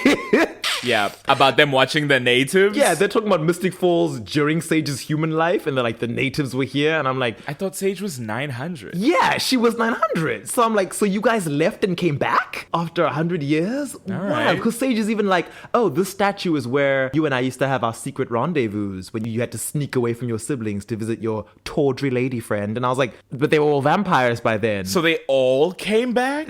They all came back! Okay. They all came back, and Sage was still living here with the other white people, I guess. Oh, sure. That were living here. Why not? It's very strange. The spin-off series will contradict Rebecca's story and the timeline. Because at this point, they're in Europe. Yeah. Anyway, Finn tells Sage that he had assumed she'd moved on after 900 years. Right. Which I guess is why he didn't think to try and reconnect with her when he was undaggered. Exactly. Sage says she took care of herself and she got by while he was gone, but she never stopped loving him. And then she's like, I don't want you to die. Which I guess that's what affects him. That breaks him out of his suicide. Knowing that there was someone in the world who was actually like, listen, I would miss you if you were dead because I really love you. And how sad is it that it's like not a single one of his siblings, You right? know? It's Sage who does this. None of them even tries to get through to him. They approach him with such hostility. That's so and true. disdain. As they always have. And it's like none of you stop for a moment to try and figure out why he was so okay with this. Damn, that sucks. It's actually wild that Klaus will weep and cry about how he's the one who's singled out because he's, not Michael's son and he's the freak. And it's like, no, you guys ostracized Finn, who is the eldest sibling, no less. Which is crazy. How hard you have to go to ostracize your eldest sibling. Usually the most beloved and the one who runs the show. And somehow y'all kicked him out of the group. Crazy. And even now, as has been historically. And they're always like, it's because he's boring. Yeah, he's boring. He's a wet blanket. Who wants him around? Let's kill him for 900 years. Cool. We're going to do it. Because we all danced to your tune, Klaus. Elsewhere in the Mikaelson mansion, Rebecca has Damon strung up by his arms with some chains she found in the shed. She monologues about how Damon has sinned against her, saying, you pretending to be interested in me, and then you slept with me so your trampy friend Sage could steal my thoughts. And I'm like, now why is Sage catching strays? She helped you. To be fair, because I did at some point in history where I was like, ooh, sisters, while they were on the road burning up the wood. But they're standing on opposite sides of the road, not next to each other. Sage just had a common interest with Rebecca in that moment. She didn't really help her. She was just like, I'm trying to protect Finn. And so it serves me in this moment to let you know, here's where the wood is. They're not friends. So the energy's the same. You've used her to cure your brother's suicidal ideation, which was a detriment to your well-being, and still you're calling her trampy. I'm like, why? Because she boxes? Yeah, because she's because too she mannish. hangs out with dudes, but they actually like her because she's not, falling for every single one that looks her way. Rebecca, you could never. Take your pick, I guess. Just as there will be a reason that exists that Rebecca must hate this woman, as with any woman. Oh, gosh, Rebecca. Not And to a be girl's clear, girl. that's what I was gonna say. It's like, yeah, we've been saying not a girl's girl. Maybe it seems like I'm being too combative about this narrative. It's like, it would be fun to engage in the idea of this character who is absolutely not a girl's girl consistently. It's just she's the only one in this group. So it just sucks that all of it falls on her. As we've said, if there was like one other sister who was not this, then maybe this would be better to like play around in. But right now it's like, God damn. Just her. Yeah. And it will be. For a while. For a while. But yeah, it's so silly that she can't stop taking pot shots. She's all like, oh, my big brother's dirty, trashy skank of a girlfriend. Like I'm not even mad at her right now. Those are just the only adjectives that come to mind when I think of her. And also, I'm like, low-key, you want to turn your nose up at Sage because I guess, I don't know, a man of your brother's high breeding shouldn't be with some low-born tomboy. But here you are torturing Damon. Right. The man who you somehow believe was worthy of your carnal pleasures twice. Despite being the 200-year-old son of a settler from a small Confederate town. Right. Like, girl. Like, I get he was a noble. He was a noble of a backwater town in southern U.S. Like, that shouldn't entice you. And yet, here we are. A deserter of the army. Right. An embarrassment. Joins the racist army and then doesn't even stay. Doesn't even commit. Right? Does a little bit of killing, but can't see it to the end? Wow. Anyway, she begins to cut into Damon with a knife so she can bleed the vervain from his system and then compel him. Damon's like, are you gonna mind control me to be your boyfriend? And Rebecca's like, nah, I'm just gonna make you kill Stefan. Ooh, or better yet, Elena. Klaus comes in and is like, you should hang him upside down to bleed him out faster. And Rebecca's like, I can do it on my own. All right. Go away. I don't need I'm you playing looking by over my myself. shoulder. Surprise, the witch he's working with is Bonnie. Who That's saw where she's that been all day. coming? Klaus is like, Bonnie, you're taking 10 years. Do this damn spell. And Bonnie's like, I don't know if I can do this. I don't have the strength. And Klaus is like, girl, my mother was drawing on your bloodline to do the spell in the first place. You need to have more faith in yourself. It's like, I'm not drawing on the bloodline. What are you talking about? Those are not the same things. Y'all don't know shit. Y'all would have made terrible witches. And then he's like, Cole, please send me the video feed of Bonnie's lovely ex-boyfriend who you've been spying on. Yeah, okay, do the spell or I'll kill this boy. Once Damon is weak enough, Rebecca gets in his head and tortures him with false visions of Elena coming to save him. When Damon comes out of the vision, Rebecca's like, oh, it's not fun to have someone mess around with your thoughts, is it? Exactly. Deserved, fair, I don't give a shit. Damon does that shit all the time. He will do it later to Catherine on her deathbed. And yeah, you can say Catherine deserved it. It's just weird that Damon constantly does this. It's invasive, it's torturous, and anytime it happens to him, I'm like, you kind of had it coming. In this scene, Rebecca tells him that, oh, I hope you were nicer to the Elena in your head than you were to me. And Damon's like, oh, come on, you can't be this sour at me about what happens. Like, you didn't really think I had a thing for you. And then Rebecca doesn't say anything. And I'm like, oh. Because she did, right? Oh, Rebecca, honey. Even in this moment where she's trying to take her power back, she's not allowed, right? Because she's still desperate, lonely Rebecca who thought that a small tryst in the wind was a romantic implication. And Damon says, I get it. If Klaus bossed me around for 1,000 years, I'd probably be pretty desperate for attention too. And it's like, damn, everyone is dragging this girl every which way. Not a single break. And unfortunately, they're all correct, is the thing. Meanwhile, Finn and Sage at the Mystic Grill having a good time. Sage is like, oh my gosh, you've never had tequila? Where have you been? Finn is like, I was dead for 9 centuries. years. But, sure, shame me, I guess. Some rando named Troy walks past their table and is like, hey, Sage. He's like, hey, Troy. Nod. Finn is like, who's that? Territorial? I don't know. Finn, I don't think you're in a position to be jealous. This is a brilliant day for you. Don't look a gift horse. Well, it is for now. Yeah. Finn is like, do you know him? And Sage is like, no, don't worry, babe. That's just my vampire progeny. I platonically turned him. It's not a big thing. And Finn is like, you turned someone into a vampire? Just like that? Why? And Sage is like, well, I was entering enemy territory by coming into Mystic Falls, so I thought I might need some backup. Matt comes over to get their glasses. They're like, we need another drink. And Matt's like, sure. Stefan slips some vervain into the drinks that he's about to bring them. Actually, I think he gives it to a colleague. Finn is like, no, we're not just moving on from this topic. How many people have you turned, Sage? And Sage is like, boy, I don't know, a lot. And she says, don't judge me, Finn. You turned me. And Finn is like, exactly, Sage. I turned you. My passion overtook my morals. Oh, you repressed 10th century boy. He's so repressed. I love how he's like, I don't go around spreading the plague of vampirism all willy-nilly. You know, it was a moment of weakness. I sinned, but I did it out of love. You're just turning people like some kind of sleaze. Like some kind of common street harlot. But Sage says, my passions overtake my morals on a daily basis. It's called living life to the fullest. Ooh. And I love that for her. That yes, is a motto. Girl. Yeah. Tell your Mr. boyfriend to take his Bolshevik. stick out of his ass. Stefan's been eavesdropping. He texts Matt to get ready. Or maybe he's texting Elena. I don't know. Bonnie begins to perform the spell. It's like, ooh, the blood of the Mikaelson siblings pooling together in the table. And then she's chanting. The waitress brings Finn and Sage their drinks. And Sage is like, oh, finally. And she toasts to Finn. And she's like, to living life to the fullest. And Finn is like, to living life. And I'm like, oh, look at that. no. He wants to be alive. The shonen anime foreshadow. Then the two of them immediately spit out their drinks because they're like, oh my gosh, vervain? They see Stefan leaving and giving them a very unsubtle look, so they both get up to go off to him. Luring you out. Stefan's like, ha, surprise attack. Lunges at Finn, but Sage blocks him and throws it to the ground. He drops the steak. Bonnie finishes unlinking them just as the side door to the grill opens, and Finn is like, I'm hurrying down the stairs. I'm getting the steak. Elena appears in the doorway, fires a white oak steak from a crossbow, which hits Finn in the stomach but misses his heart. Icon. But he's injured and distracted long enough for Matt to rush at him with yet another white oak steak and plunge it into his chest. Big W for Matt. And Sage is like, no! And I was like, oh, shame, honey. And she leaves Stefan, who she'd been tussling with, to run to Finn's side, but it's too late. Matt and Elena go back in, and Sage can only sob heartbroken as she cradles her lover's dying body. Finn goes all grey and veiny, and then the steak bursts into flames. I always like to compare the deaths, as I've said. Unlike Mikael, who gets staked, it bursts into flames, then he dies. Finn dies first, then the stake bursts into flames. And then as it starts to burn the rest of him, Sage has to let go of him, otherwise she'll die. I just realized the white oak stakes give them a Viking funeral. It does! That's crazy.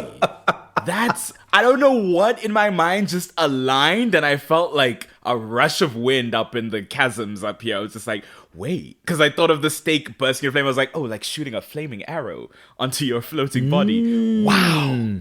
Anyway. Now, if Sage was a real Viking wife, she'd have thrown herself on the pyre with her man. Frankly, prove that it was real, Sage. Jump on. No. But to be real, the universe does it for her. in a couple minutes. I was gonna say the tragedy of Finn Mikaelson. God damn. Lost in first Barely out. had a chance. You know, truly lost in first out. It's so unfair.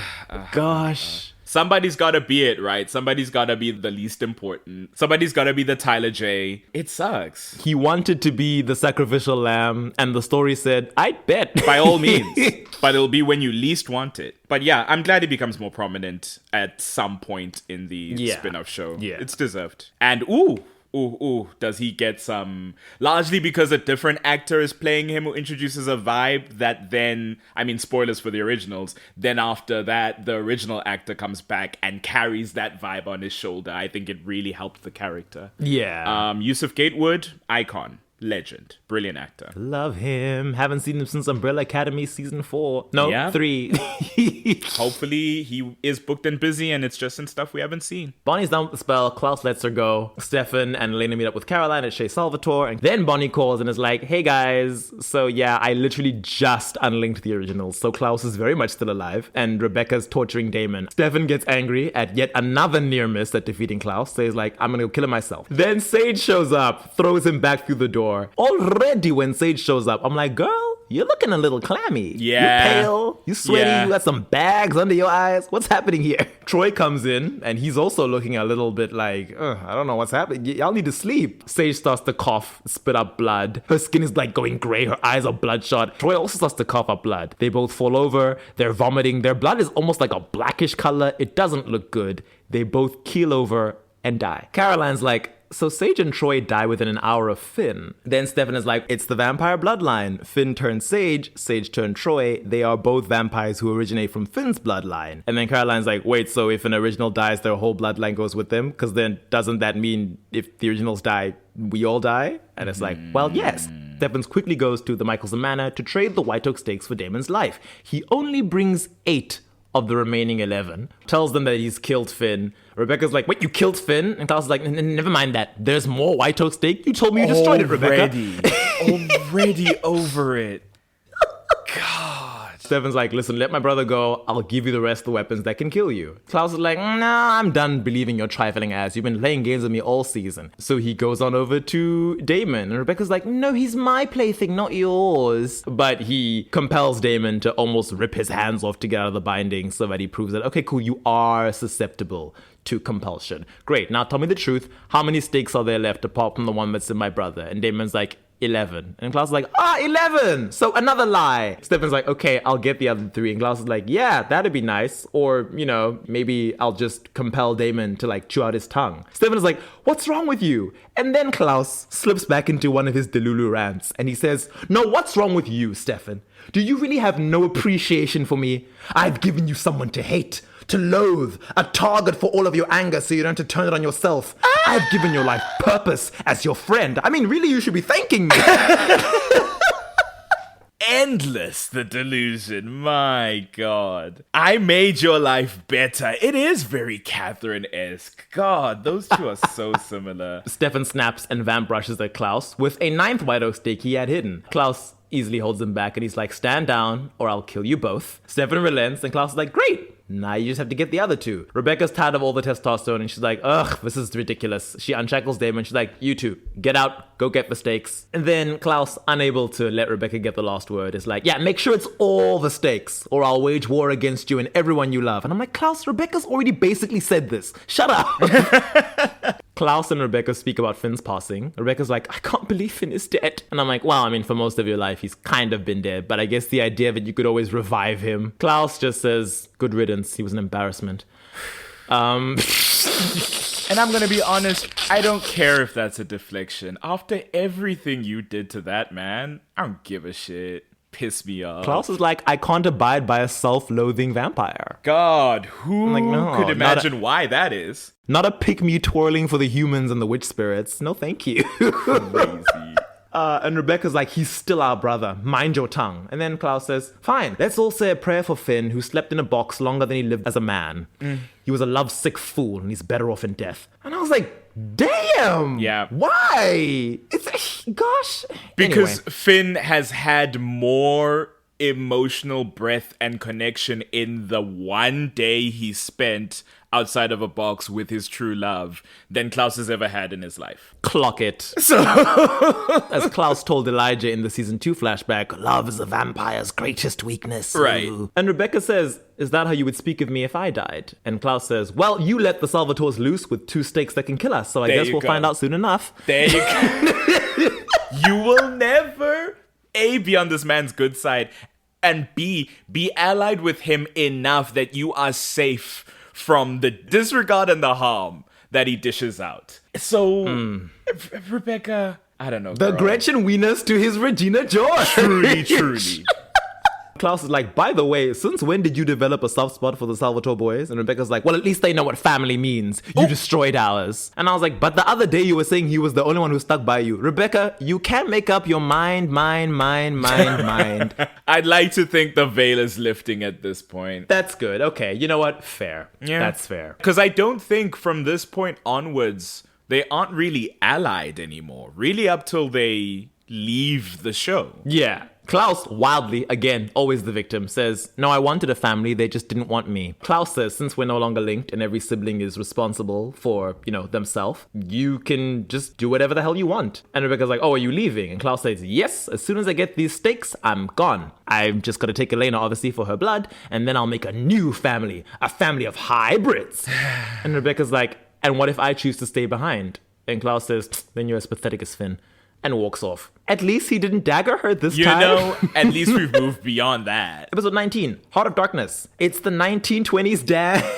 Oh, God. Caroline slips away after pretending that Rebecca has usurped her as head of a dance committee so that she can meet up with Tyler. So Rebecca's like, yay, I'm managing the dance now. It's awesome. It's great. It's so much better than the 70s. Why would you want tacky colors with bad hair when you could be a classic flapper from the jazz age? Which is wildly racist, but okay. Fair enough. Meanwhile, Delena fly over to Denver to speak to our show's resident medium, Jeremy. So they find him at the batting cages. Jeremy's like, well, I can't go now. I'm busy hanging out with my new friend, who turns out to be Cole. Cole takes a wooden baseball bat, whacks Damon in the face with it so hard that the bat snaps in half. Cole is like, oh, sorry, Jeremy, we're not friends. I've just been spying on you. And then Damon, as Cole is grabbing a new aluminium bat to hit him with, Damon grabs the broken off half and stakes Cole. So they just leave Cole's body there at this public sporting venue. Wild. That is Drag him currently under being the used. bleachers at least. I don't know. The three of them race to that motel and contact Rose, who's like, let me go find out what I can about my sire, Mary Porter, and we'll see if we can figure out which original we all come from. Matt drops off Rebecca at the Mikaelson Manor. She's like, you're being suspiciously nice. Matt's like, I gave you a ride home because you needed one. It's not that deep.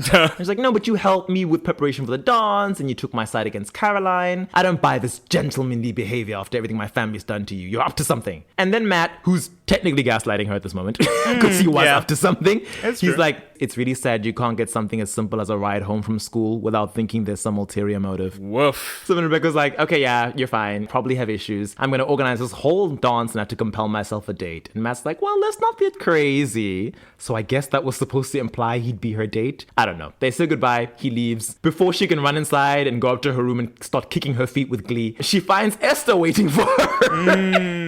And she's like, girl, give me one good reason why I shouldn't kill your infanticidal ass right now. And Esther's like, because I'm dying. Oh. Meanwhile, Rose is like, cool, I found out where Mary Porter is. Back at Shea Mikaelson, Rebecca's like, no, how are you dying, Mother Esther? You said the witches preserved your body with a spell. And Esther's like, apparently her resurrection was this continuous flow of energy that required the Bennett bloodline. And now that that's severed, her body is weakening and she's dying. And then Rebecca, in sort of like an echo to what she said to Michael, says, well, Esther, if you've come to spend your final moments with your beloved daughter, I'm sorry to disappoint you. You should have spent less time plotting my death. Esther's like, girl, no, it wasn't like that. I haven't been like planning to kill you for 1,000 years. I've been watching you suffer and watching the suffering you caused and seeing that all of this was a horrible mistake. I feel bad for you, but I do love you. I'm your mother. And Rebecca's like, but you still tried to kill me. And Esther's like, yeah, because it shouldn't have been 1,000 years, girl. That's way too long. Nobody should live that long. Right.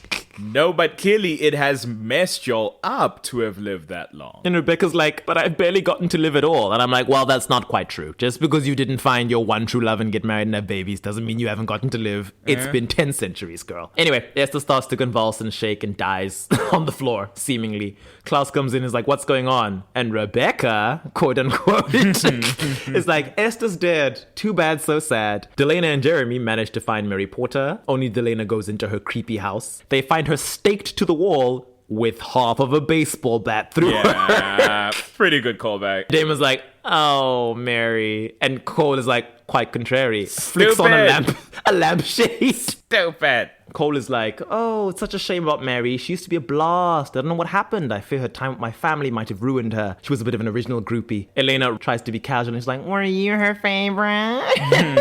You mean, did I turn her? I think I did. Oh, but no, maybe it was Rebecca. Oh, then there was that Klaus period, and let's not forget the Elijah affair. And then he's like, girl, I'm not stupid. I know what you're trying to do. You want to find out who started your bloodline? Now you never will. And then he beats up Damon for good measure. Which, fair. listing the things he's done to piss him off. Amongst them, he says, you snapped my neck and you humiliated me. But he also says, you killed my brother. So I guess Cole cares that Finn is We got dead. one. We got one, ladies and gentlemen. Elsewhere, Evalaric surfaces and Klaus is like, cool, Evalaric's here. He can show us where the stake is. And Rebecca's like, fine, I will take him to the stake. So Stefan asks if Klaus is going to kill him. And Klaus is like, I haven't decided yet. And Stefan's like, oh, sure you have.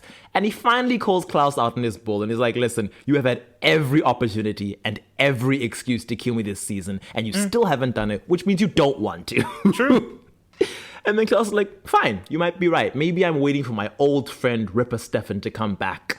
And by the looks of it, he's just there beneath the surface. And Stefan's like, no, I finished that arc now. I've realized on. that if I stop repressing it, it can't control me. And neither can you, Klaus. And then he's like, so Klaus, unless you're actually going to stake me, get the hell out of my house. At the end of the episode, Rebecca's like, surprise, Evalaric, I'm actually Esther possessing Rebecca. Yeah. You and I both hate vampires a lot, and we have so much to discuss about killing my kids. Episode 20, Do Not Go Gentle. It's the next morning. Klaus is painting in his manor when Rebecca, who is actually Esther, returns. And he's like, girl, what took you so long? I've been waiting for that steak. And she's like, oh no, Evalaric was reluctant to hand it over, but I managed to sweet talk him into giving it to me in the end. And she gives Klaus a decoy steak that she brought with her. She's like, this is the last of the white oak that can kill us. And Klaus chucks it into the fire What and did is she like, make well, that out of? Klaus is thought not a about wood expert. She probably just found some other random wood. How long did she spend in the woods looking for wood that was like identical to the white oak? Wow. She That's ordered dedicated. some white oak wood online. Then she whittled it into a Don't order steak. your white oak steaks from Shein, is all I'm going to say, but fair enough. He's like, okay, cool. Pack your bags. We're leaving today. Rebecca is like, no, but tonight is the decade dance. I've been organizing it. And Klaus is like, so? I don't give a shit, so why do you? And she's like, no, I'm on the dance committee, so we have to attend. And Klaus is like, I'm not going to any dance. And Rebecca's like, Caroline will be there. And Klaus says, that means nothing to me. And I'm like, girl, please. It means everything to you. But eventually she's like, once again, I have big plans for tonight. And I'm like, Esther, if you don't stop. This is how you get caught out. This is why Elijah sensed the vibe was off, girl. In the next scene, she speaks to Evalaric. She has Rick dagger her to put Rebecca down and return Esther's consciousness to her own body, which is lying nearby in her coffin. Then she takes Evalaric to the crypt. We know this from the Alaric episode. She binds Alaric's resurrective Gilbert ring to the white oak stake, the last one, and turns it into the indestructible white oak stake. At the 1920s dance, Tyler shows up, and Caroline's like, oh, you can't be here, Klaus will see you. And he's like, it's okay, I'll pretend to be sired. Klaus shows up, and then he's like, I'd love to have this dance, Caroline. And Caroline's like, no, I want to dance with Tyler. And Klaus is like, yeah, Tyler, by the way, where have you been? And Tyler's like, no, I was out of town for a bit. And Klaus is like, oh, that's funny. I don't recall giving you Didn't permission allow to leave that. in the first place. So it's strange that you did it. And Caroline's like, why do you always have to prove you're the alpha male? And Klaus is like, because I am the alpha male. She permits him one dance. And Klaus is like, oh, you would have loved the 1920s. Girls were reckless, sexy. They literally used to dance until they dropped. Very Dionysian. And then Caroline says, don't suppose that ever happened to their dance partners. Right. It's their banter. It's their rapport. You know, she hates him, but she likes him. Klaus says, you should be nicer to me because I'm leaving town tomorrow. I would invite you to come with me, but we both know you're not ready to accept my offer. The whole time, Caroline is glancing over his shoulder at Tyler, but the Caroline fans will say this is a Caroline moment. And Klaus says, perhaps one day in a year or even a century, you'll turn up at my door and let me show you what the world has to offer. Jesus. Caroline scoffs, but Klaus is like, you mark my words. A small town boy, a small town life. It won't be enough for you. And then he walks away. This thing keeps coming up this season, and it's like, these people have money. Like, they can leave whenever they want to, ostensibly, especially Caroline and Tyler. Could just go to New York or LA or whatever city they chose. They have if money wanted to. and compulsion. And they can literally compulsion. do whatever they want. Klaus is not the only avenue to discovery of the world. It's a bizarre setup to begin with. But hey. Very strange. And I'm like, Klaus, and unlike you, Tyler was born rich. So this classism needs to be taken down a notch. This If you're going to idea take it there. that Tyler is some throwaway and he's the true nobility. You were the peasant, my guy. Tyler's a blue blood son of the South, okay? Now, he is conditionally a POC, but that's got nothing to do with anything. He's got money nonetheless. I mean, so is Klaus, apparently. Oh boy. Esther shows up at the dance and takes Elena to Evil Alaric. She's like, yeah, I'm going to use your doppelganger blood to turn him into a brand new original, even stronger than the Mikaelsons, so you can overpower them and kill them. Klaus steps outside, calls Rebecca, who is of course nowhere to be found, and then he's like, wait, there's a magical salt barrier that makes me unable to leave. What's going on? And Stefan's like, yeah, your mom is back. And all the vampires are trapped. They spend some time trying to get Bonnie to do a locator spell, but Bonnie is being blocked by Esther's magic, so she can't. She's like, Esther's fighting me. And Klaus is like, she can't possibly be this powerful. She's no longer channeling Ayana and the Bennett bloodline, unless she's channeling something else. And Bonnie's like, oh, maybe she found a magical hotspot. And Klaus is like, ah, right, the place where I killed her. I know where she is. Okay, tell the humans to get their weapons. Esther kills Alaric with Elena's blood in his system. Elena weeps over his lifeless form, and she and Esther argue about the morality of what she's doing. Jeremy and Matt show up to rescue Elena. Esther pulls a hammer from Avatar The Last Airbender. Always and, iconic. Telekinetically forces the boys to turn on each other. But Alaric wakes up in transition, back to his old self, and kills Esther in the same spot she died 1,000 years ago. Rip. Back at the school, Klaus Never My Fault Mikaelson tells Stefan, you know, this is all your fault because you set us down this path when you released Esther from the coffin. I wonder if revenge will prove to be worth the cost of all this. And Stefan's like, girl, I'm actually done with revenge now. We've stopped Esther before and we'll stop her again. And then Klaus says, we're strange bedfellows, you and I. You know, all this, like the 20s dance and us working together, it reminds me of our time together in the real 1920s. Remember that? And Stefan's like, you say that like I'm supposed to have happy memories of it. And Klaus says, well, there were moments. Real friendship, brotherhood. Okay. And then Damon walks up and he's like, actually, Stefan already has a brother. And Klaus says, no, of course, the Salvatore brothers and their unshakable bond. I wonder what will happen when Elena finally makes her choice. Will we see you shake just a little bit? These last 3 He's so episodes messy. where Klaus becomes so obsessed with Elena choosing between these two. He loves this drama. He's living for it. It peaks in that final scene just God. between us girls. God. But also strange bedfellows. Oh, there were moments. I was like, Maybe you don't remember, but I do. Okay. Bonnie comes out and is like, Esther's no longer fighting me. The boundary spell is done. And Klaus is like, cool. Vamp speeds off. Later on, Alaric speaks to Jeremy and Elena. And Jeremy's like, oh, Klaus came and took Esther's body and he left. Back at the Mikaelson Manor, Klaus opens Rebecca's coffin and finds her dagger inside. He removes the dagger and waits for his sister to wake up. Then he walks on over to Esther's corpse, which he has placed back inside her own coffin. And he gloats over his mother's dead body and all her failed plans. It's one of my favorite Klaus monologues. He says, your trap failed, mother. I live, and I will go on living. Let your beloved spirits try to preserve you again. I dare you to come after me. I will build an army so big no one will ever touch me. My survival will haunt you through eternity. You will never destroy me! And it's like, all right, Klaus, she's dead. Just breathe. It's a lot. It's a lot. I understand there's trauma there. But someone who is genuinely secure in their victory and like so beyond the, as he perceives it, machinations of his destruction, to be going this hard over a dead body in a coffin is a lot. I don't know.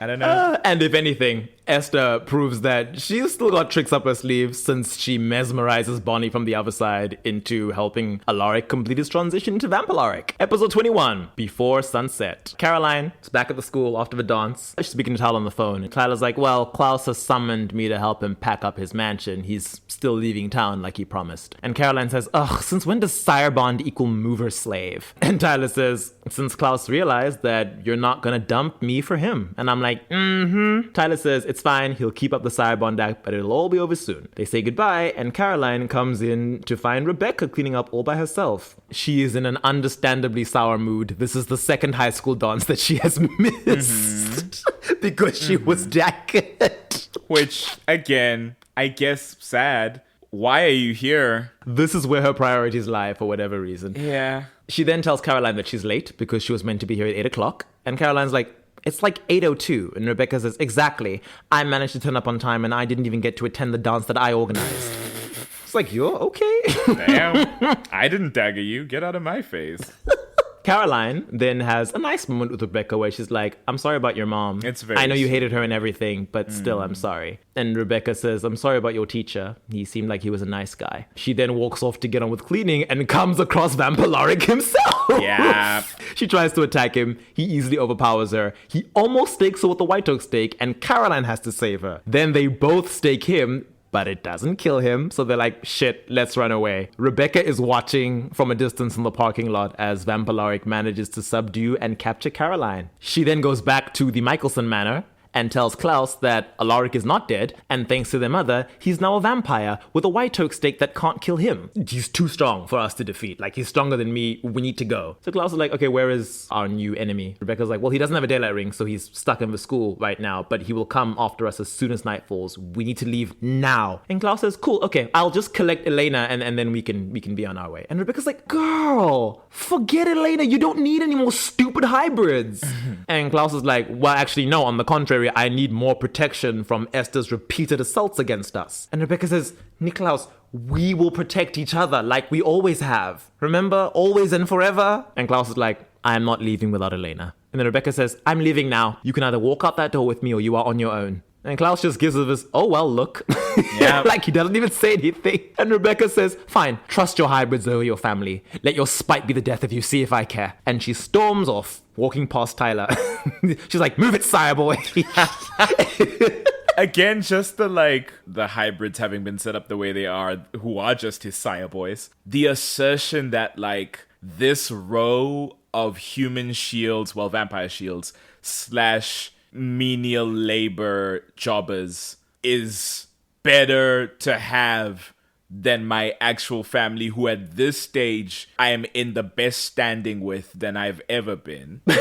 Actually. Just truly is just like, God, you are twisted and broken in a way that is not scannable for me. Because loyalty is like a horse. And he's like, at the end of the day, Elijah, Cole, and Rebecca can always decide that they don't want to do what I tell them, and I can't compel or sire them, and then I have to dagger them, and then they're not around, so then I wouldn't have anyone to help me, so I need my hybrids. Klaus is like, imagine a relationship, but where there was no uncertainty, no vulnerability, and no trust required for it to continue forever. I present to you my hybrids. I never have to sacrifice. As though I did them. I did them a favor. Sacrificing nothing of myself. I'm now set for life with people who are loyal to me always. Klaus shows up at the Gilbert house. Jeremy answers the door and is like, what the hell are you doing here? Stefan and Damon also show up. His catchiness just ramps up in these last 2 episodes. Klaus says, poor lad, loses one questionable father figure only to be replaced by the likes of the 2 of you. And I was like, now that was uncalled for. And Damon says, yeah, about that. Something happened. And Klaus says, oh, I know all about my mother's invulnerable little creation. That's why I'm here. I'm leaving town. Just need to pick up a few road trip necessities, spare tire, flashlight, doppelganger. Damon's like, yeah, well, we can't help you there. Shuts the door in Klaus's face. The Salvatores then realize that Elena has actually left the house to go and save Caroline from Vampire. Klaus, who is stuck outside without an invitation, then hurls a rolled up newspaper through the window with his vampire stress. This is the scene. This scene captures his whole shit so perfectly of just cannot stand not being paid attention to, cannot stand not getting what he wants, cannot help but destroy everything in his path to get what he wants. It's such a quintessential Klaus scene, and I love it. Kicks a soccer ball so hard that he blasts the door off its hinges. Starts chucking planks that he literally ripped off a white picket fence that he was standing nearby. It's almost too on the nose when you think about it. Then Stefan gets a phone call from Vampire telling him that he's got Elena and Caroline. He comes to the doorway just as Klaus is like, okay, fine, upping the ante, coming with a flaming newspaper and a canister of gas. I'm like, damn, Klaus! And Stefan's like, put it out. And Klaus says, come outside and make me. Ooh. And then Stefan steps outside. Stefan's like, okay, Alaric has Elena and Caroline and will kill both of them if you don't turn yourself over. So Klaus tosses aside his instruments of arson and is like, now I know you're not asking me to walk into a certain death. And Stefan says, I wish I could, but unfortunately, if you die, there's a 1 in 4 chance that we all die as well. Then Bonnie's like, okay, I've got an idea. I'm gonna desiccate Vampalaric like my mother desiccated Mikael. If I can get the right spell, I might be able to take him down. And Klaus goes, if and might, your words inspire such confidence. Okay, go die then. Like I Every said, so time catty. someone tells Bonnie some shit when she's mildly uncertain about a spell, it's like, all right, then go get yourself killed. I don't know what to tell you. How many of you are witches? I mean, honestly. Let's see you crack open a grimoire. Bonnie's like, I'll get the spell, but we'll need a lot of vampire muscle to take Rick down, including yours, Klaus. And Klaus is like, okay, just so we're clear, the sun sets in a few hours. If we don't succeed by then, Elena will be dead, I'll be gone, and the rest of you will be left to fend for yourselves. So Abby shows up at Chez Salvatore to help Bonnie with the spell. Stefan and Klaus arrive at the school, and Klaus makes it clear that even if they succeed at desiccating Vampalaric and dropping his body into the sea, he will be taking Elena and leaving town. And Stefan's like, cool, I'll go with you. And Klaus says, really? What's the catch? And Stefan's like, there's no catch. I would turn my back on everything just to make sure Elena's safe. And then Klaus, suddenly on Team Stelena, which he has not explicitly been at any point, is like, and that's what makes you the better option. It's a shame it's not easier for Elena to see that. I mean, personally, I think she's wasting her time with Damon. And I'm like, now all of a sudden, when Stefan is willing to leave with you, you're like, right. Yes, you are Elena's one true love. I've been saying it since season 1, Stefan. It's like, I'm very comfortable with a polycule situation as long as you're by my side. Like, I'm not super into I frankly don't see what the appeal is. But yeah, I'm thinking you two look good, and the three of us can head out and have And some yet fun. 5 episodes ago, he was like, no, you're both terrible for her. You'll ruin her life. She should marry Matt, the guy whose name I don't remember. She should marry the blonde footballer. Bonnie, Jeremy, and Damon go over to the school and meet up with Stefan and Klaus. And Bonnie gives the vampire some of her blood to drink. She says it will connect her to them. And then all they have to do is make physical connections to Alaric's bloodstream. And then she can begin the spell. Klaus then says, before we all walk through these doors, let me make sure we're on the same page. I was the one who created your vampire bloodline, therefore I am responsible for your lives, should anything go wrong. And Damon's like, or you're just lying to save your ass. And Klaus says, I'm not lying, but go ahead, call my bluff. Let the teacher kill me, you'll all be dead soon thereafter. When I first watched, I assumed he was lying. Me It seemed too. too convenient for him to be their sire. And I'm trying to remember if we ever get confirmation one way or another. Within this show, all we hear is the other original siblings assuring us that they did not turn Mary Porter. Okay. Elena manages to free Caroline. Caroline runs out into the hallway and bumps into Klaus. He quietens her and he's like, shh, it's me. You're safe, you're safe. And I'm like, yeah, because she's so safe in your arms. It's like Elena just did a really cool badass thing to rescue her, and then Klaus is gonna rock up. Okay. I guess to the Caroline ship, it's just like, oh, look, guys, he saved her. He's so strong and powerful because nobody else could stand a chance against Vampalaric. And she feels so protected. Don't you just want to be like protected by the evil guy who's like not evil towards you? It's lovely. Oh. I love how at the top of this you were like, I'm gonna give an unbiased view. I'm gonna look at the facts. And it's like, well, these are the facts. Yeah, he tells her that he and the others are going to save Elena, and he tells her to go home and stay inside. And he's like, do you understand me? He's being all forceful. And I'm like, it never would have worked on me, but I do know that there's Wattpad girlies who are like, oh, this is my All shit. about this. This is my bread and butter. It's Yeah. like, ooh, yes. The marginally violent, dangerous man who's going to burn the world down to save me. And he's like, yes, I'll force you into that gilded cage if it keeps you safe because I know what's better. And they're like, oh, take me now, Klaus, take me now. Oh, God. Could never be me, but sure, if that's what floats your boat. It's not for me. The Salvatores attack Vampalaric as he rants at Elena in another hallway. Rick snaps their necks with ease. Klaus shows up and does manage to get his hands into Alaric's chest, and Bonnie begins her spell. But Vampalaric is stronger than Klaus, and he manages to pull him off him. He overpowers Klaus and almost stakes him with the White Oak, but then Elena stops by threatening to kill herself, having figured out that Alaric's vampiric life is tied to her human one. Vampalaric lets Klaus go, and Klaus grabs Elena and vamp speeds away. Elena wakes up and finds that yet another compelled nurse is draining her of all her blood. Yeah.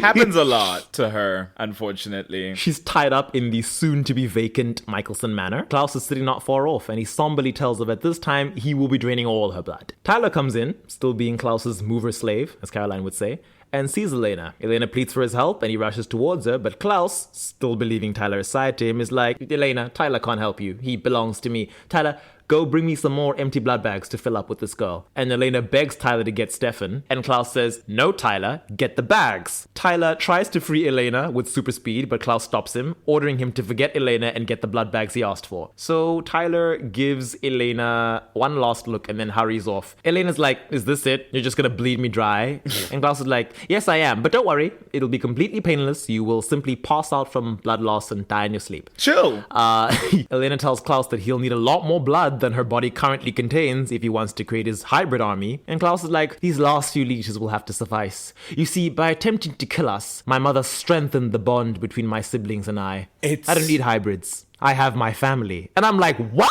Crazy. You just said it. I commented earlier on the hybrid thing because I thought that comment was over Esther's coffin. Crazy that he says this now after that interaction with Rebecca. I'm just like, you just said, wait, Klaus, You what? just said.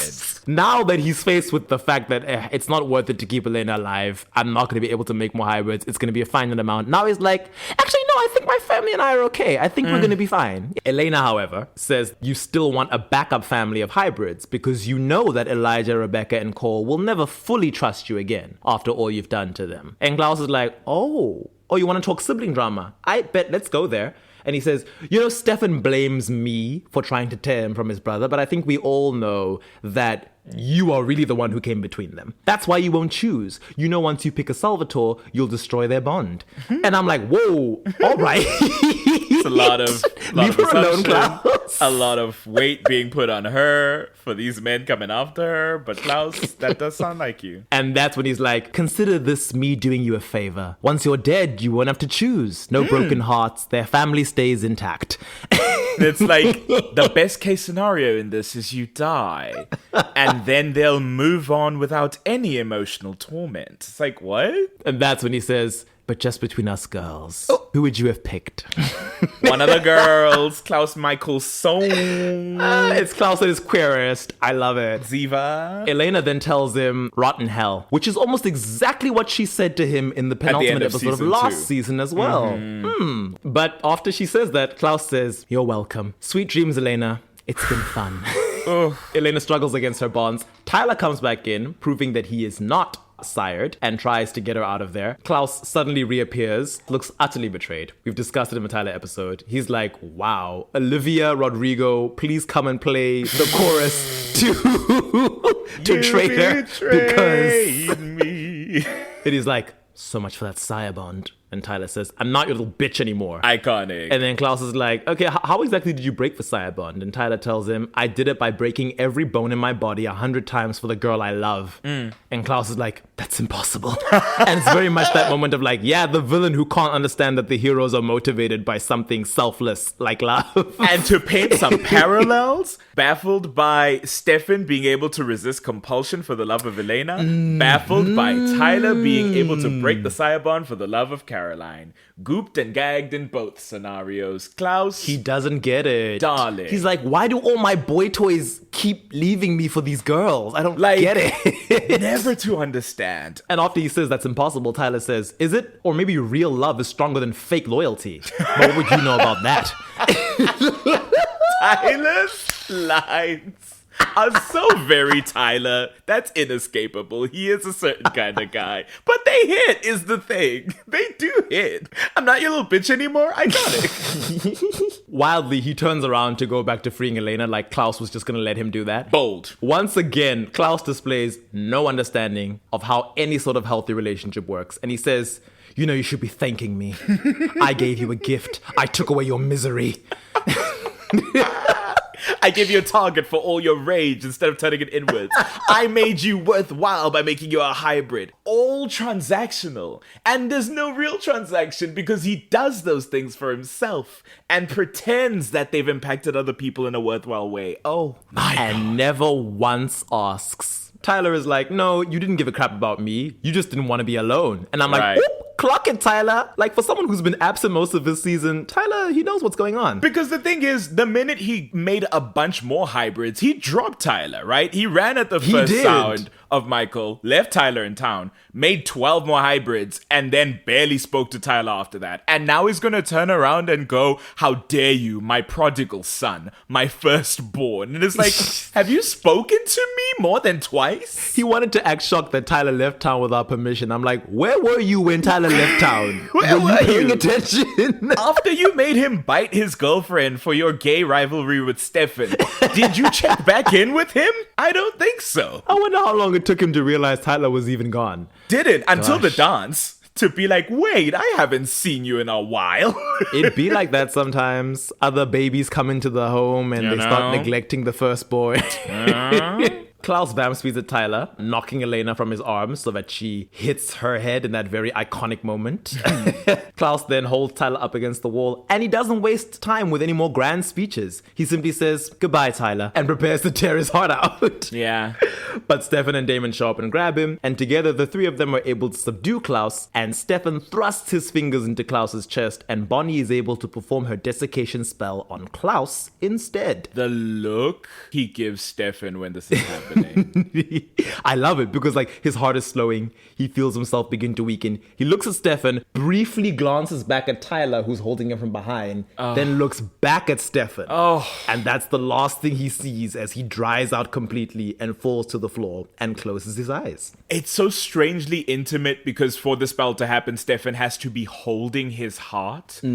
And it's like he has one hand around his waist, one hand on his heart. Tyler's got him around his back. It's a very close quarters, like, and as they're staring into each other's eyes, this look of like betrayal and again, delusional on the betrayal part, but like betrayal and heartbreak and just like, damn, I guess I am truly alone. Oh, wow. And now I go out that way. It's sad. He's delusional, but it's sad. He's probably thinking, but Stefan, just now you promised that you would leave town with me and Elena. But yep, thus Klaus Mikaelson is finally beaten. Near the end of the episode, the MFG San Salvatores meet Elena's house for a victory party. And Elena's like, but guys, Vampire is still at large. And Bonnie says, yeah, but we've been trying to get rid of Klaus forever. And Caroline wanted to celebrate. Caroline shippers? Caroline wanted to celebrate. I'm just stating facts. It's in the dialogue. It is in the script. I'm so sorry. She didn't go, oh, no shame, but Klaus saved me earlier today. It's a pity. No, she's there and she's like, let's take some shots. Let's celebrate. Organize the damn party. In the final episode of the season, episode 22, The Departed, Elijah returns to town. He shows up at the Gilbert house. He sits down to talk to Elena, Stefan, and Matt. And he's like, yeah, we need to get the indestructible white oak stake away from Vampalaric. Once Rick has been disarmed and the stake is in my possession, me and the other originals will scatter to the ends of the earth and Vampalaric will follow us. And Stefan is like, so you're just gonna run? And Elijah says, oh, we've done it before. Klaus and Rebecca spends the better part of 1,000 years evading my father. What's another half century while Elena is able to live out her natural life? Elena is reluctant to give Klaus over to his chronically forgiving family after everything he has done and all the effort it took to finally stop him. Elijah gives Elena his word that he will not revive Klaus within hers nor even her children's lifetimes. And he adds, perhaps that'll finally teach him some manners. And then Matt is like, no, why should Elena trust you, Elijah, after all you have done to screw her over? And Elijah says, I am deeply ashamed for all I have done, but I could have killed Elena the instant I walked through the door. He tells Elena that it is her decision whether to trust him or not. Damon says no. Stefan says it's up to Elena. Elena's like, Elijah, why do you want Klaus's body? And Elijah says, he's my brother. We remain together. I said it last session of like Elijah being a family man, even after all this, just to be like, I need to keep him with us. Yeah. Even though he's an absolute idiot, I've got to make sure he's safe. And it seems like as much as the Mikaelsons have brief moments of like homicidal rage towards each other, for the most part, they're like, I don't want you to die. Yeah. Though. Klaus' feelings towards Finn notwithstanding. Right. Usually they're like daggers and threats and fighting, but not like permanent death. That would make me sad. Jeremy lures Vampalaric into a trap by calling him and telling him that Damon is burying Klaus's body in the woods. Meanwhile, Damon takes Bonnie to a storage facility where he has stashed Klaus's body in a coffin. Bonnie relishes relishes the fact that Klaus is defeated and helpless, though still conscious. His eyes are opened. He's all chained up in his coffin, but he's still aware of what's going on. And she reminds Damon that because of Klaus, Elena and Jeremy lost Jenna and Rick, and Tyler was turned into a hybrid, and her mother Abby was turned into a vampire. And she's like, give me a minute to just appreciate the sight of him like this. So Damon leaves her to it. And when they're alone, Bonnie says, you should burn in hell. But if you die, so do my friends. So does my mother. What am I supposed to do about that? Vampire figures out the ruse and locates the storage facility where Klaus is being kept. He attacks Damon, who was waiting for Rebecca to arrive and collect Klaus's body on behalf of the Mikaelsons. He snaps Damon's neck and goes off to search the facility. Rebecca shows up. Vampire pulls out the white oak stake and prepares to kill her. Thankfully, Damon has revived by that point and he gets to Rebecca first. They try to sneak Klaus's body back to her car. But Rick catches up to them, stuns Rebecca by slamming her head into the car, opens Klaus's coffin after kicking Damon to the side, pulls out the white oak stake, doesn't hesitate, plunges it into his chest. He's so efficient. You gotta give it to him. I have to admire it. He was like, I'm not gonna say, ha, at last, my plans. No clothes, no Esther's monologue. hard work. I have a job to do. Stakes Klaus, Rebecca screams. I actually did feel bad when I heard her screaming the first time I watched it. I was like, oh, shame. He's evil, but you do love him. You're also evil, but that's your brother. You know? Damon has to hold her back. Klaus's chest bursts into flames. Rick pulls the stake out, closes the coffin, still all business, turns to Rebecca, beckons her and is like, next. Damon sends her off and tries to hold Rick off. But of course, Rick is an enhanced original and he easily gets past Damon. A little while later, Damon calls Stefan to let him know that Klaus has been staked. And Stefan's like, do you feel anything? Damon's like, I don't. And Stefan's like, okay, well, it took Sage about an hour to die. And Damon's like, or maybe Klaus is lying. Elijah shows up with Caroline and they're like, what happened? And I guess Stefan tells them off screen. Caroline returns to the Lockwood cellar, searching for Tyler. This was where they had arranged to meet before leaving town, after their mothers told them that Vampire had outed them both to the council. She calls out to Tyler. He appears and says, sorry, I was just with Bonnie. Caroline sobs and tells Tyler that Klaus is dead. Tyler looks stunned for a moment and then he assures Caroline that she's going to be fine. And she's like, I'm not worried about me. I'm worried about you. And Tyler's like, hey, there's no point. I'm a lost cause, but you're strong and you have a beautiful future ahead of you. And then he asks her to tell his mother that he left town like he was supposed to. And then he keels over and gasps in pain.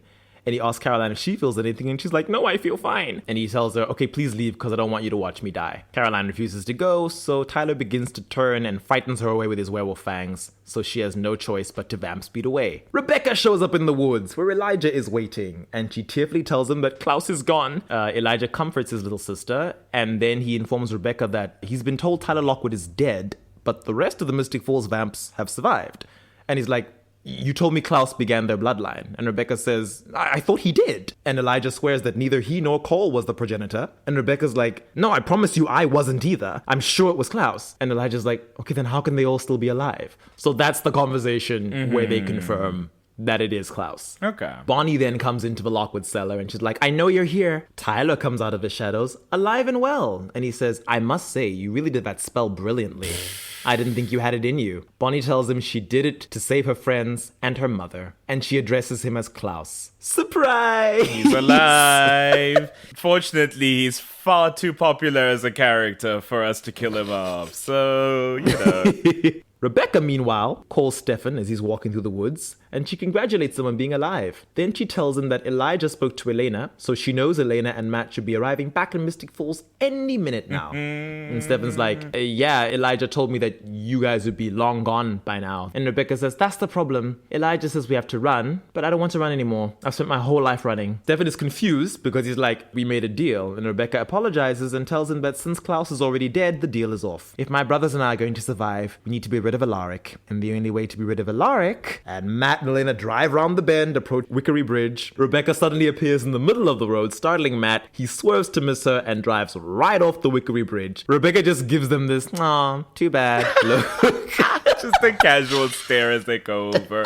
Most consequential She's thing like, she does there in the they show, go. I have to say.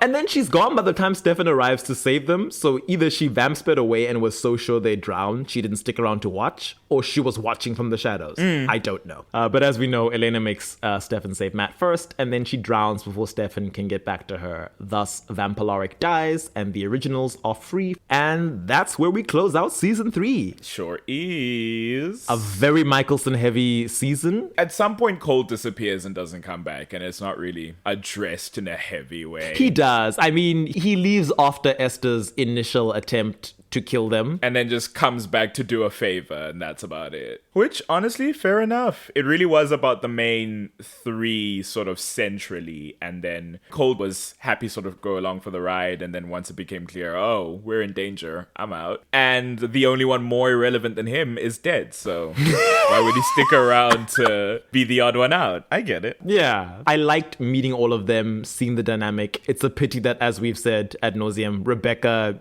changes from this like very savvy, shrewd, she's the girl of the family, so she's the smart one, to no, she's the girl of the family, so she's the bratty, hysterical one who's very easily duped and is boy crazy. And it's like, okay. Well, Elijah's the responsible one who tries to be moral. Finn is boring and depressed. And then Cole is like, take all of Klaus's evil, but make it childish and mischievous, and take away the cunning aspect.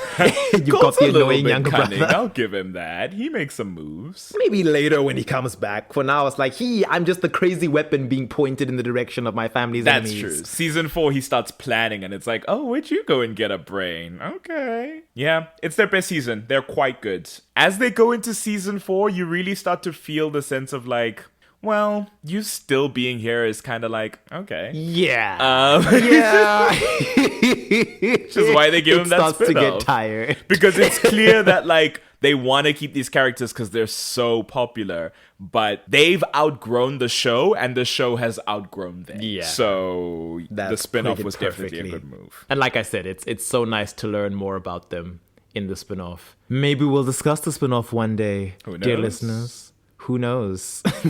But for now, that is where we will close it out. Unless you have any other thoughts on them. No, nothing further to say. I mean, I think I've said more than enough about Klaus. I've said enough about Rebecca in this episode. Elijah, I mean, that's my boy for life. Mad respect. He is the best one, I'm sorry to say. Of the core three, he is there the least. Yeah, that's the one disappointing thing, yeah. is that he disappears, of the Always and Forever, he disappears the most from the show, and it's like, damn, he's the one I like to see. It's nice to see him because he's the most well-adjusted of Right. all of them for now. It's just like, oh, thank God, Elijah's here. Yeah, it's like a relief when he shows up. You're like, I feel safe now. Yes, exactly. If there's gonna be guns in the room, at least this one is holstered. The person is trained. Right. He's got trigger discipline I think Rebecca was poised to be my favorite, with ease. but then But then, in any scenario, I am so much more likely to stand with the girls, to stand with the girly pop of the group. you know. But then, My my order unfortunately- is girly pop of any variety. The nice boy, the kind of edgy, broody guy who's not like nice but is good, and then like the assholes are in the bottom tier, because that's so not it what I would go be for. Rebecca, Elijah, Right, Finn. Klaus, Cole. And I mean, for as much as everyone calls Finn boring, I'm like, I find him interesting. I It's find like, him very oh, fascinating. shame. He's the brooding vampire taken to the extreme. He's like, it's not even fun for me. I'm not even charming or cute about it. Right, you're boring, depressed, and nobody likes you. Hi, you're my new best friend. Let's chat. And honestly, a lot more fun when Sage is around. If he could have just gotten a Exactly. chance Just to a be with chance to her, she would have live. brought him out of his shell. Man. Tragedy. It's wild that the family, also, or at least Klaus and Rebecca, seem to hate Sage so much. I'm like, you call Finn boring? She's the best thing for him. Right. She lightens him up. She brightens him up. She's his cool boxer girlfriend who gets him to get out of his shell every now and then. It's like you'd think you'd embrace how she turns the light on inside him. But no, you don't want all that. Just A shame. jealous because they suck at love. Yeah. Valid. Not a whole lot from Cole. We'll see him in season 4, and then that's them for this show. But that's it for now. If you have any questions or thoughts, you can mail us at animalattackpod@gmail.com. You can tweet us at animattackpod. That's at ANIM attackpod. You'll find our link tree in the bio, which has all of our online stuff. Or you can find our Instagram account, Animal Attack Pod, on Instagram. But until next time, another daggering, the final one. We will sleep for 90 years, and we will see you next time. Bye. Cheers.